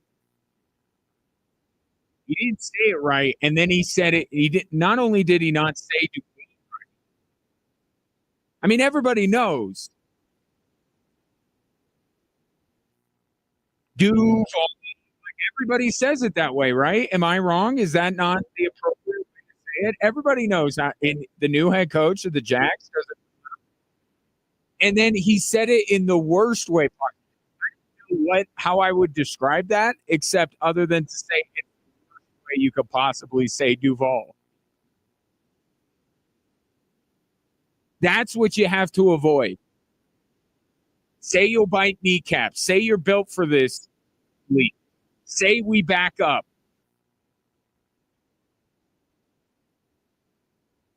Right? Do all of these things you can do. You got to go out and prove it on Sundays. But there's a time between your introductory press conference again. Even Brian Schottenheimer, probably the worst hire, in many people's opinion, of this coaching cycle. Inspired, lame, all these adjectives to describe what Jerry Jones has decided to do with his head coach. And even Brian Schottenheimer got up there and said exactly what he needed to say. I know how to coach football, but I know how to build relationships. The idea is that the Cowboys are a dysfunctional mess.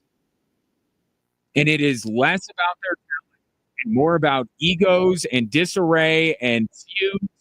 This kind of stuff, and Brian Schottenheimer came in, and you can believe it or you cannot believe it. But Brian Schottenheimer kept stressing that the most important thing to him and the thing he is best at is dealing with people, dealing with players, relationships.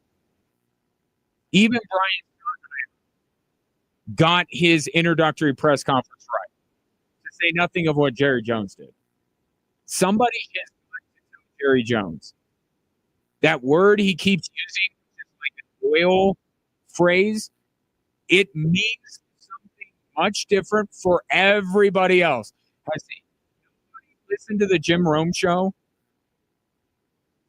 And Jerry Jones is like, what that word means to most every other person in America, and you keep saying it like this oil tycoon, and it means something to you. It doesn't mean that to anybody else. It means something very different. And every time you say it, it is going to be misconstrued. So I can't say that Jerry Jones did in the press conference, but Brian Schottenheimer said everything you expected. And then there's Liam Cohen. Duval. 3 stories that are driving the show next.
Hello there. Welcome in. Drive Time Sports. Short break. Went long, but I had to get in the Liam Cohen stuff.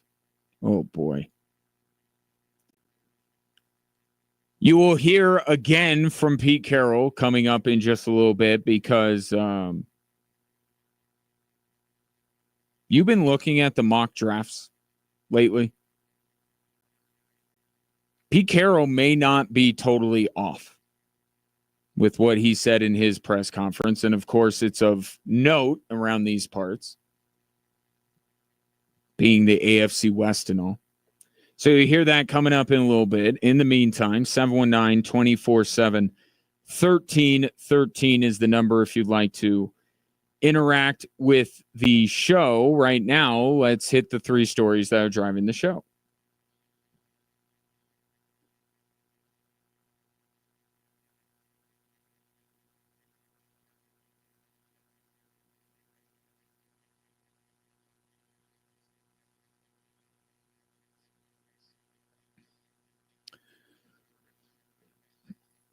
All right, let's start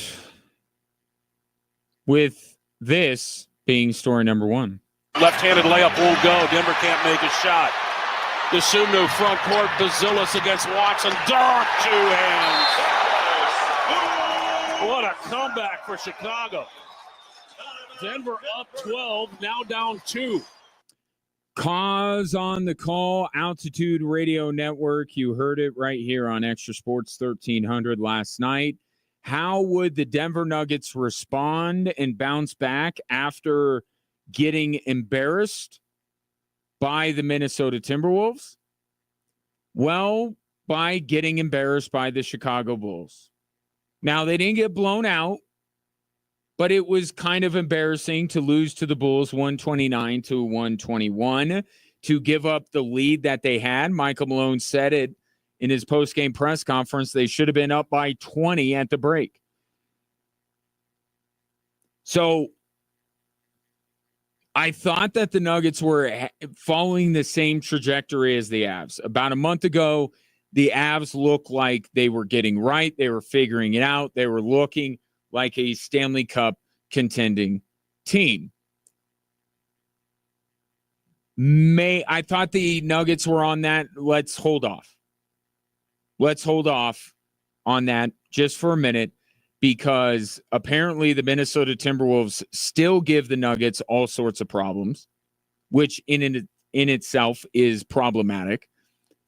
And maybe they haven't gotten quite as serious as they need to, as Nikola Jokic intimated the other night when they beat the Philadelphia 76ers. He thought they were getting serious when it comes to playing these lesser teams.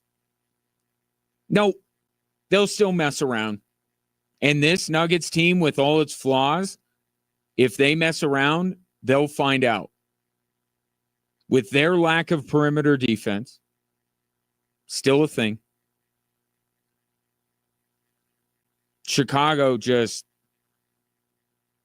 it was easy. It was easy at times for Chicago. So we need to see more from the Denver Nuggets to fully, I think, invest in their chances of winning a title. Because if they have to go through Minnesota, that's not good. Still, even without Karl Anthony Towns, and they still don't look like they're fully serious against the bad teams, because Chicago is a bad team, and the Nuggets should have blown them out, especially in the wake of what happened against Minnesota on Saturday, and yet they lost, and they lost a lead in the process. And now, and you could hear it in Michael Malone's voice, he is really worried about what it's going to be tomorrow night at Madison Square Garden. He was really worried, because the last time they played the Knicks almost put up 150 on them.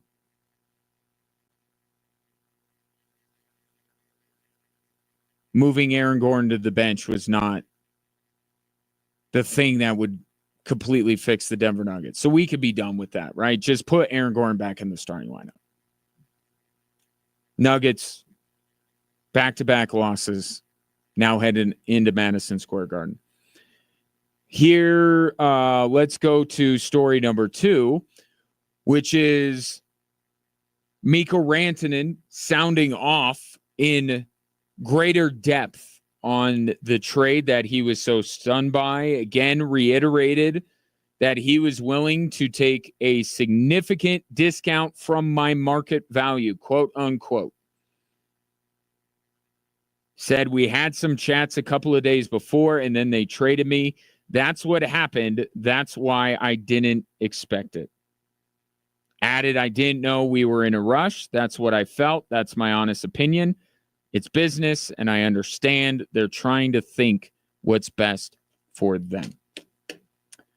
Time will tell if the Avalanche are truly doing what's best for them. But I know what they're trying to do. What they are trying to do is not replace Mikko Rantanen. Martin Necas is not there to be the next Mikko Rantanen. He is there to be Marty Necas. And Jack Drury is there to be Jack Drury. And the Avs, I think, are going to make another move, not an earth-shattering one like the Mikko Rantanen trade, but I think they're going to add more before the deadline. And what this is all adding up to is that they hope to add it all up, and they're making up for the loss of Mikko Rantanen with a deeper team.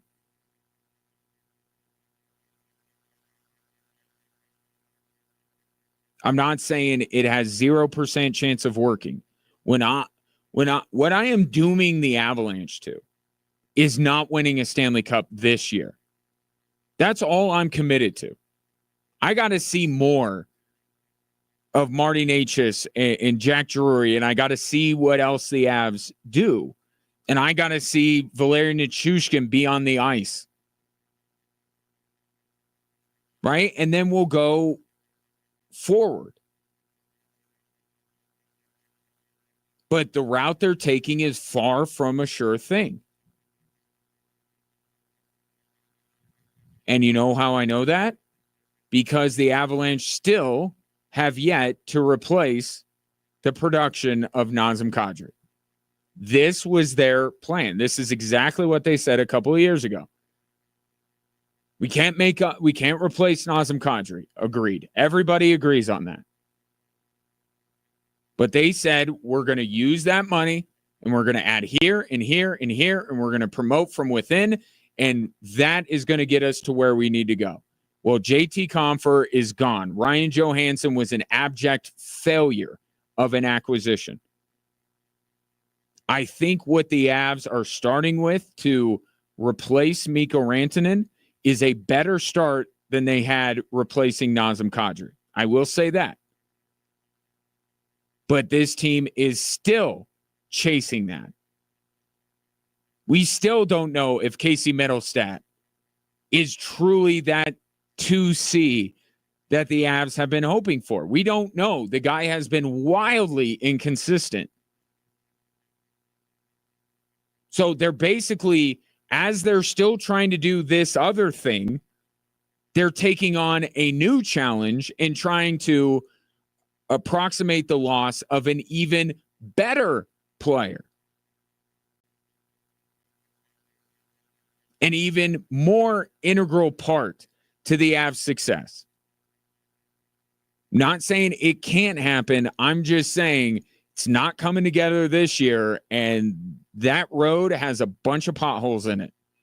It is like any highway moving up and down Colorado Springs. It is laden with potholes. And Chris McFarland is going to have to navigate it perfectly to get the Avs back to where they expect to be. And story number 3 is that the Broncos are in an interesting position, one they have not been in many years, where there are other teams that are looking at the Broncos and saying, we want some of that. What do I mean by that? Well, you have their tight ends coach. It's now Ben Johnson's OC in Chicago. Made official today, John Morton is going to succeed Ben Johnson in Detroit as the Lions offensive coordinator. John Morton was on the staff of Sean Payton this year. The Broncos have also had their assistant GM taken from them. He's in New York now. And they have also had various other members of their staff interview for other jobs. This is another effect of Sean Payton. Because that whole deal in Detroit, that's Sean Payton's coaching tree. Why do you think Sean Payton always talks about Detroit? Because they're doing it exactly the way he would do things. And that's what the Broncos are now weirdly aspiring to be, is the team that aspired to be Sean Payton's Saints. Because Aaron Glenn and Dan Campbell coached under Sean Payton.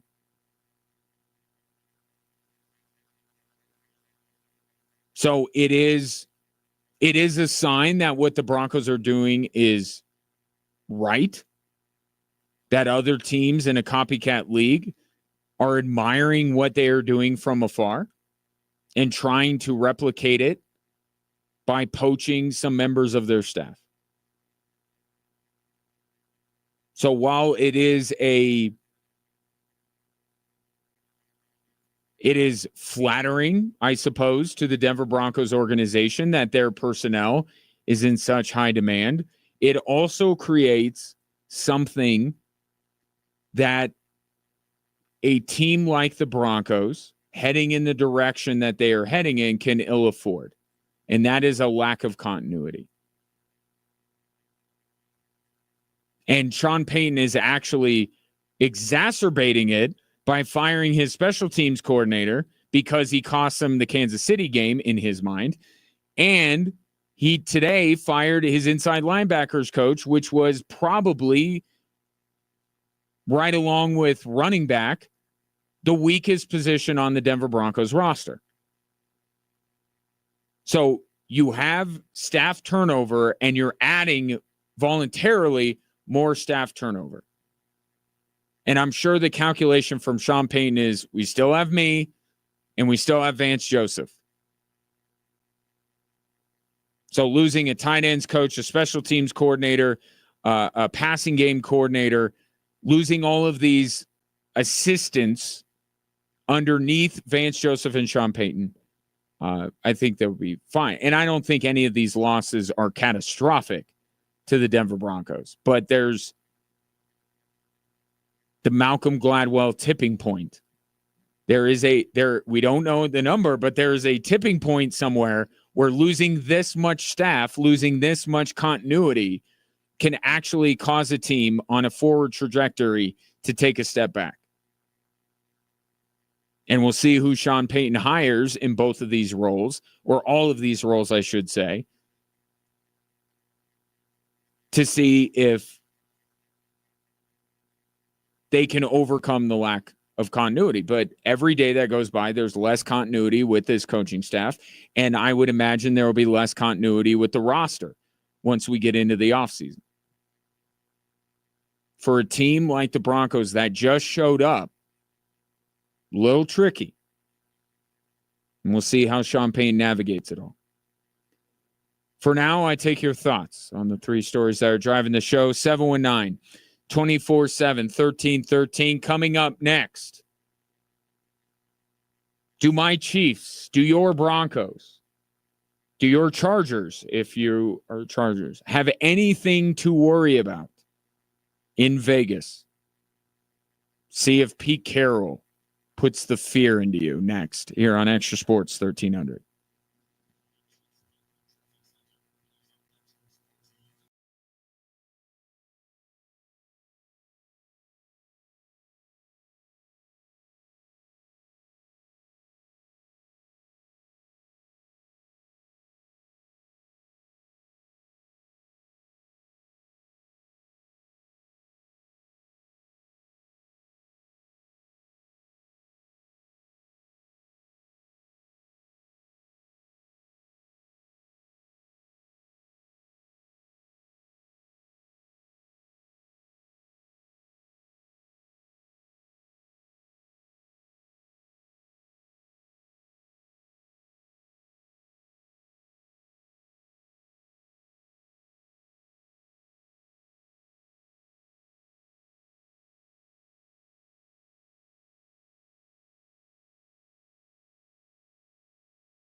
So yesterday, while most of us were going through what happened on Championship Sunday, and especially here locally going through all the Mikko Rantanen stuff, a slew of new head coaches were revealed, met the media throughout the league, including Pete Carroll in Vegas.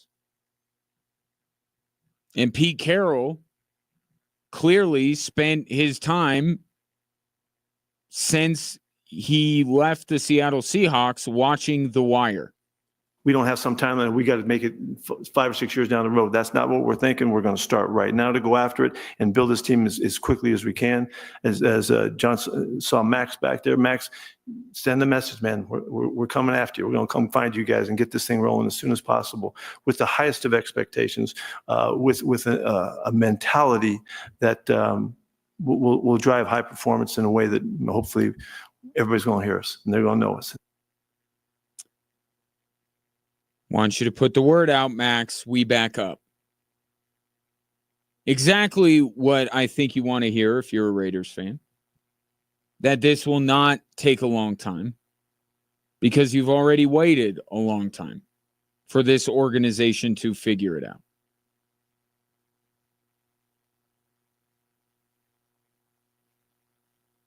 But if you listen to Mark Davis, that's not his fault. It's because he had to fire John Gruden. That's why.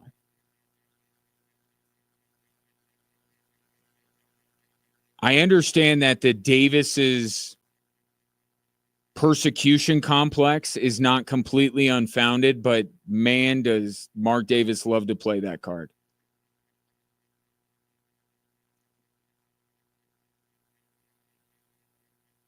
But anyway, with Pete Carroll, it's what you want to hear. And Pete Carroll certainly has the resume to tell you that he can do it. But the Raiders don't have to look far to find how they can get right quickly. Because their main rival just figured it out. They didn't discover it, and it wasn't, they knew it was the way to go. They just hadn't been able to execute it, and they finally did. And that was Sean Payton evaluating this draft class and saying, that Bo guy, that's my guy. And you saw the results. Pete Carroll needs that guy in this draft.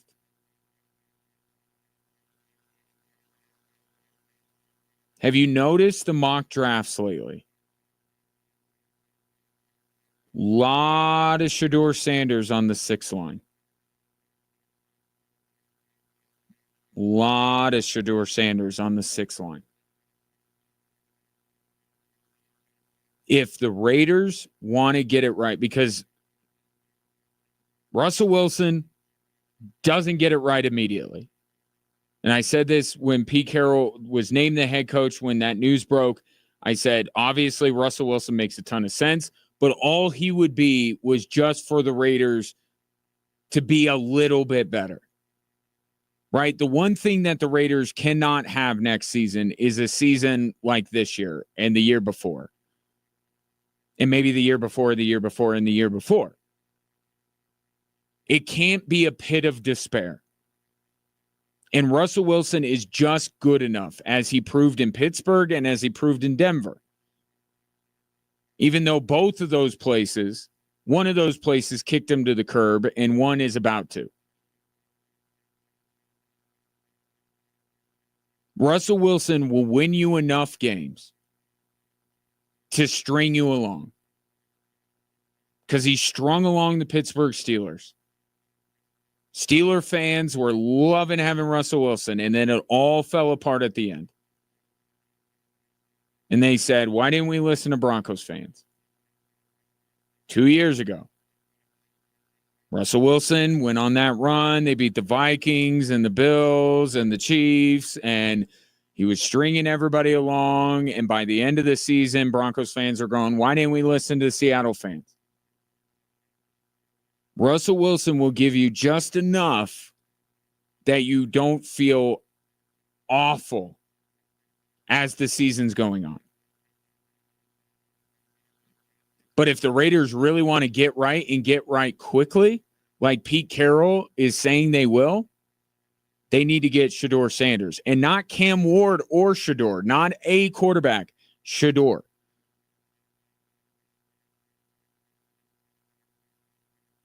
We can debate the long-term prospects of Cam Ward versus Shedeur, and we will. Trust me, we will.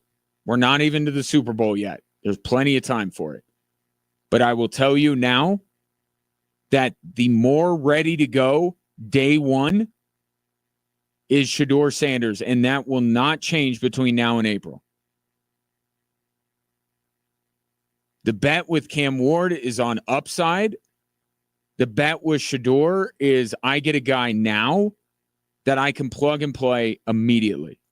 Not to say that he's perfect, right? Bo Nix had his growing pains throughout this season, and yet the Broncos still had the season they did. You want the guy that's more ready to go day one to get the Raiders back up. You get Shedeur Sanders.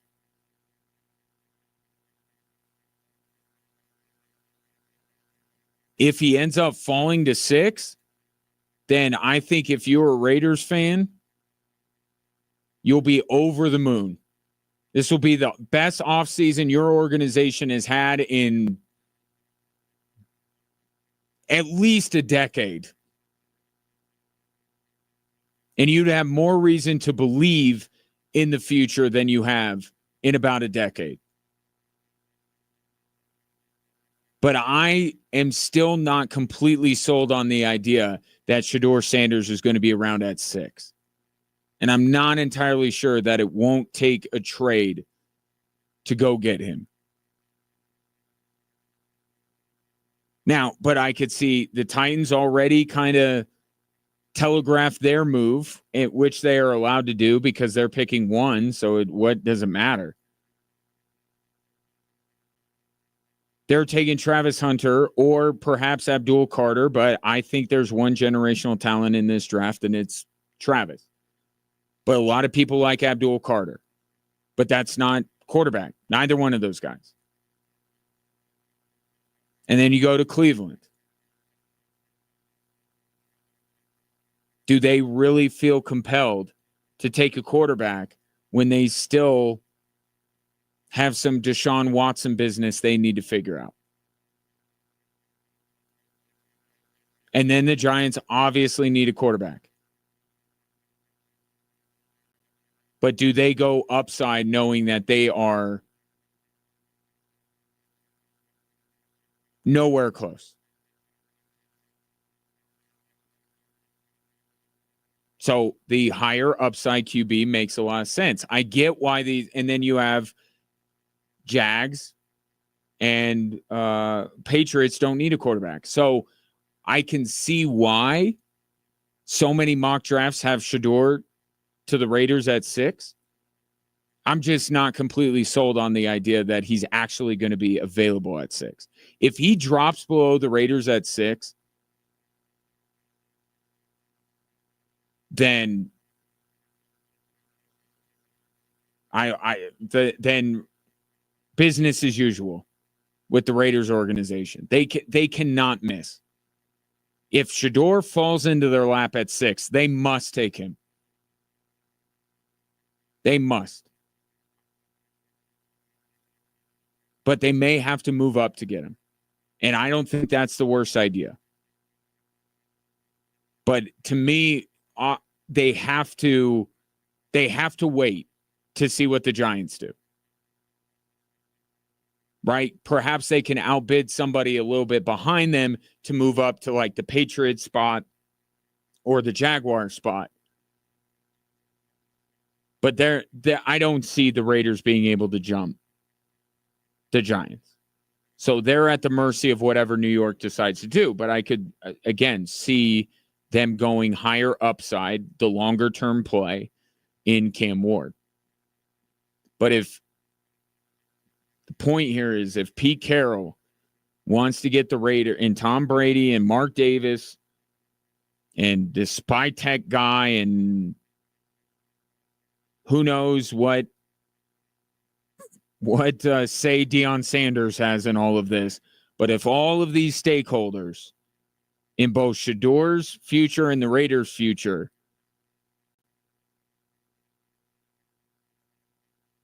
have anything, can do anything in this first draft, this first offseason to fulfill the promise of Pete Carroll, it's to take Shador Sanders. And it's to get in this thing.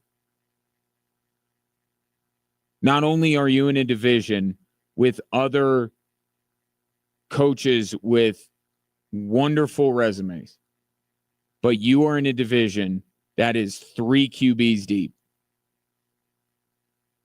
And the longer you go futzing around with Gardner Minshew and Desmond Ridder and if they bring in Russell Wilson, it just means you're standing still.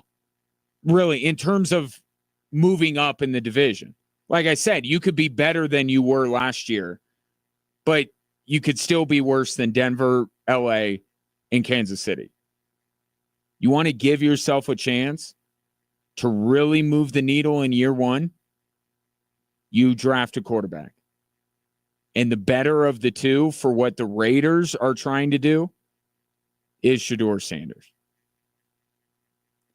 719-247. 1313. Coming up next, speaking of Russell Wilson, he received some news today that may come as a shock to you. Tell you what it is next.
So this is the time where Pro Bowl alternates are announced. A more magical time of year I cannot think of off the top of my head. But I saw the news today that Russell Wilson made the Pro Bowl. Like, yes, as a replacement. But I still looked at it and went, really? Russell Wilson? And then I saw another replacement at the quarterback position in the AFC, and I saw Drake May. Drake May is going to the Pro Bowl. 15 touchdowns, 10 interceptions, Pro Bowler. But Russell Wilson goes. Like, just blind. Just name the quarterbacks this year, not all time, just this year in the AFC that were better than Russell Wilson. Easily, Mahomes, Lamar, Burrow, Allen. 3 of those 4 were named as starters. So obviously one of them, and because Drake May was chosen, 2 of them had to bow out. That was Lamar and Josh Allen. But you still have Burrow going. Mahomes can't go. All right, so that takes care of all of them. So there are 2 open spots. Would Russell Wilson be the next guy up over C.J. Stroud? Over Bo Nix?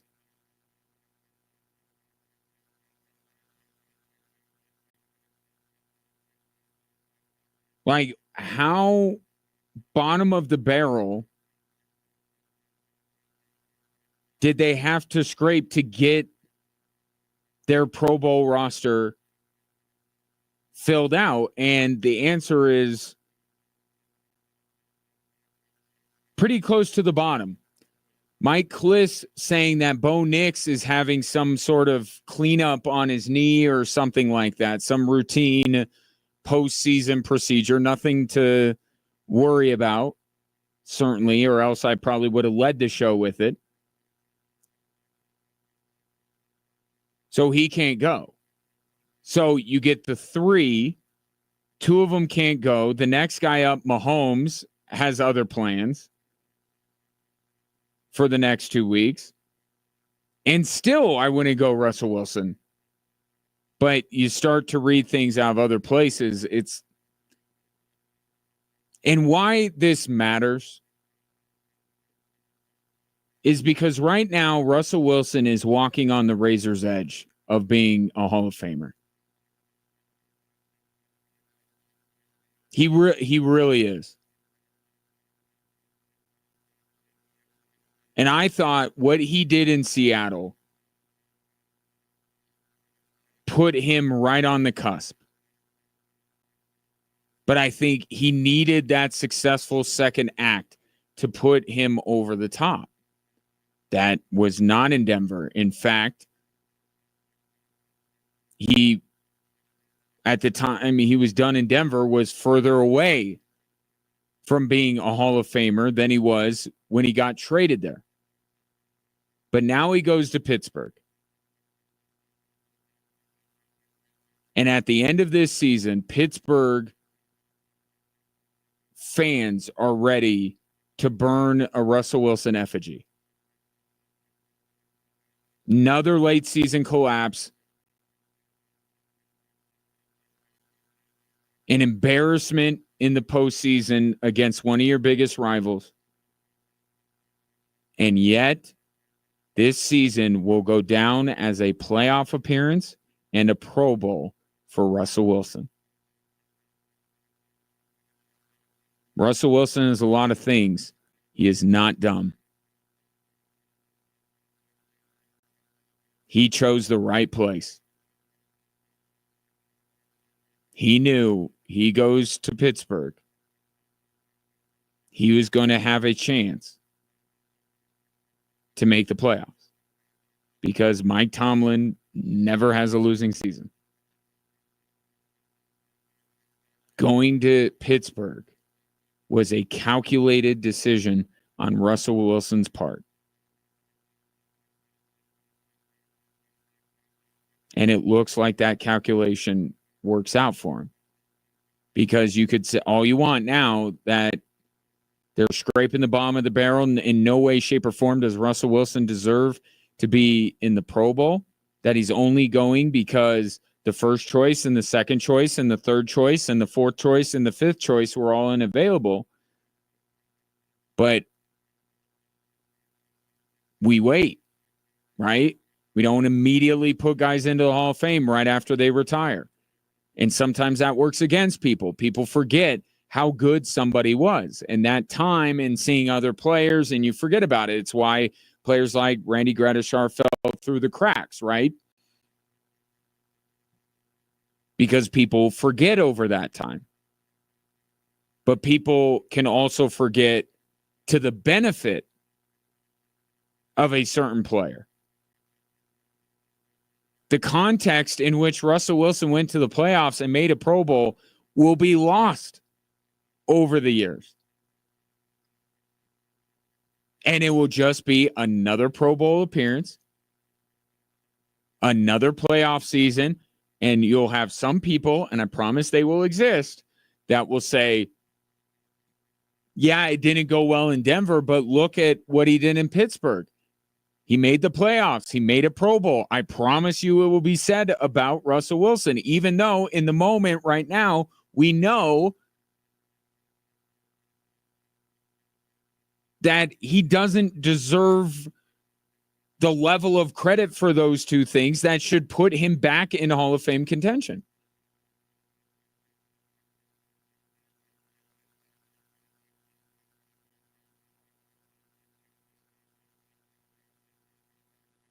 And that's why, while the obvious signs point to Russell Wilson going to Vegas, if I'm Russell Wilson, do I want to go to Vegas? I mean, I've been thinking about this. Like, yes, it's a coach that you have a relationship with. You have some familiarity there. You have a terrific talent in Brock Bowers that you could be, that could be your George Pickens or your Cortland Sutton, where that's the only dude you throw to all the time because you can't see the rest of the field, although Brock Bowers probably makes a lot of his catches in the part of the field that Russell Wilson can't see. But you still look at it and say, oh, the talent is there with this guy, and I could just hone in on him and keep throwing it at him like I did George Pickens and like I did Cortland Sutton the entire time I was in Denver. But Raiders aren't winning that division. Raiders aren't a playoff team next year. How many years does Russell Wilson have left? And if the Raiders end up going 7 wins, let's just say,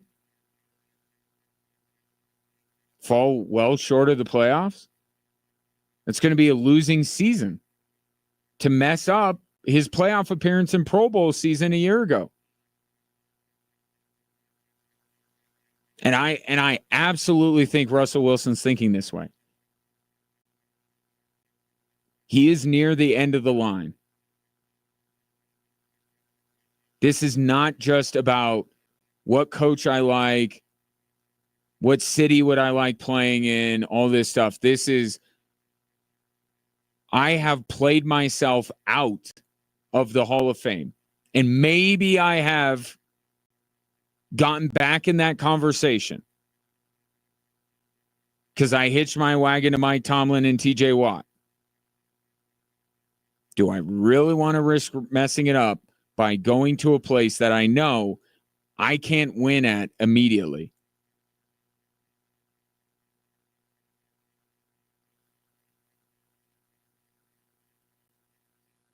I think this is a calculation. But I saw, and then Drake May too. And look, Drake May's got a long time to go to a lot of Pro Bowls. But it just goes to show, why do we even bring it up Pro Bowls?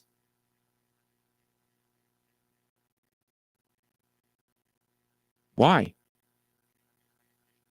I mean, I'm getting to the point where any all-star appearance in any sport, to me, should not be factored in. I mean, on one hand, it's a popularity contest, which should not be a metric for putting someone in the Hall of Fame. And especially in the NFL's case, they can't pay dudes to go to that thing. And what is it now? Dodgeball and tug of war? Is that what this has turned into? That's what Russell Wilson is going to do, play tug of war and dodgeball, and this should be part of the conversation on whether he's a Hall of Famer because he went to this Pro Bowl? It's a glorified Comic-Con in Orlando. It's just a reason for the NFL to sell to local fans. You could come and get up close and personal with your favorite NFL stars. And you may never be able to see them because you can't afford a ticket to the NFL game, but you can afford to go to the Pro Bowl. And it's the same reason my dad took me and my brothers to John Elway's golf tournament every year. I got to meet Charles Barkley. I got to meet Mike Schmidt. I got to meet John Elway. I got to meet Mike Shanahan. And I would never get this opportunity any other time.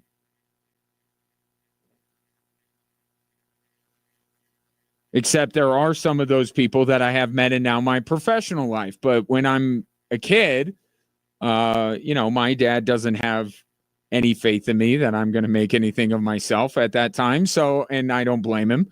So he takes me to these places to be able to meet these athletes. That's what the Pro Bowl has turned into.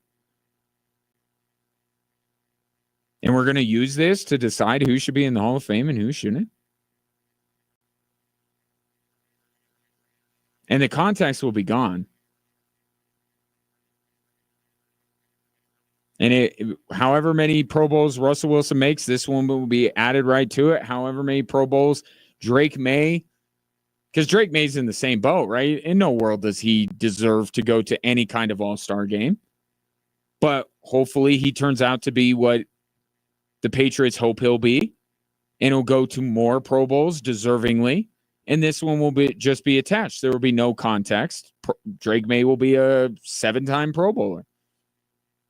And 6 of those times, he'll actually maybe be one of the 3 best quarterbacks in the AFC.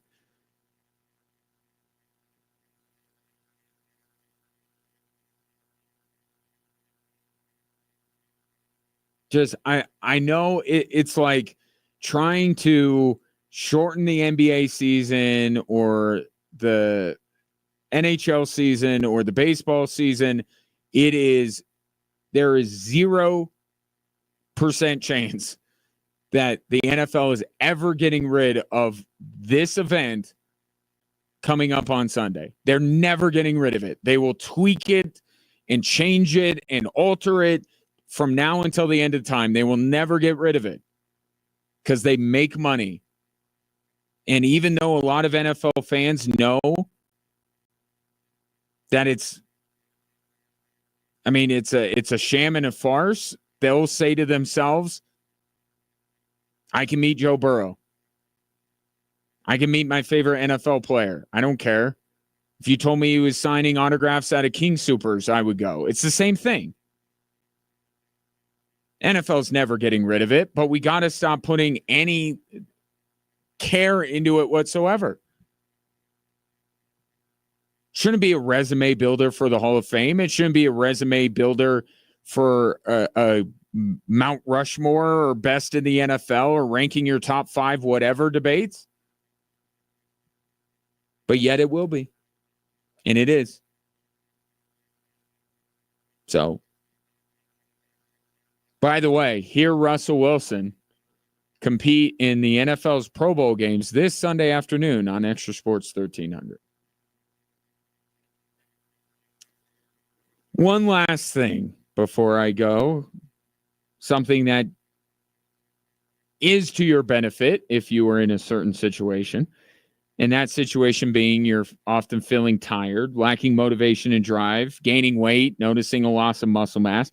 These could all be signs of low testosterone. Don't wait. Find out at Low T Center. They make it easy to get your levels checked. It's a simple test, and with their on-site lab, you'll get results back right there. And if it is low T, just know you're in the right place to get treated, because low T, they do this all the time. They're not your typical doctor's office. They specialize in treating low T with testosterone replacement therapy, or TRT, for each patient. They'll even tailor your treatment plan to you.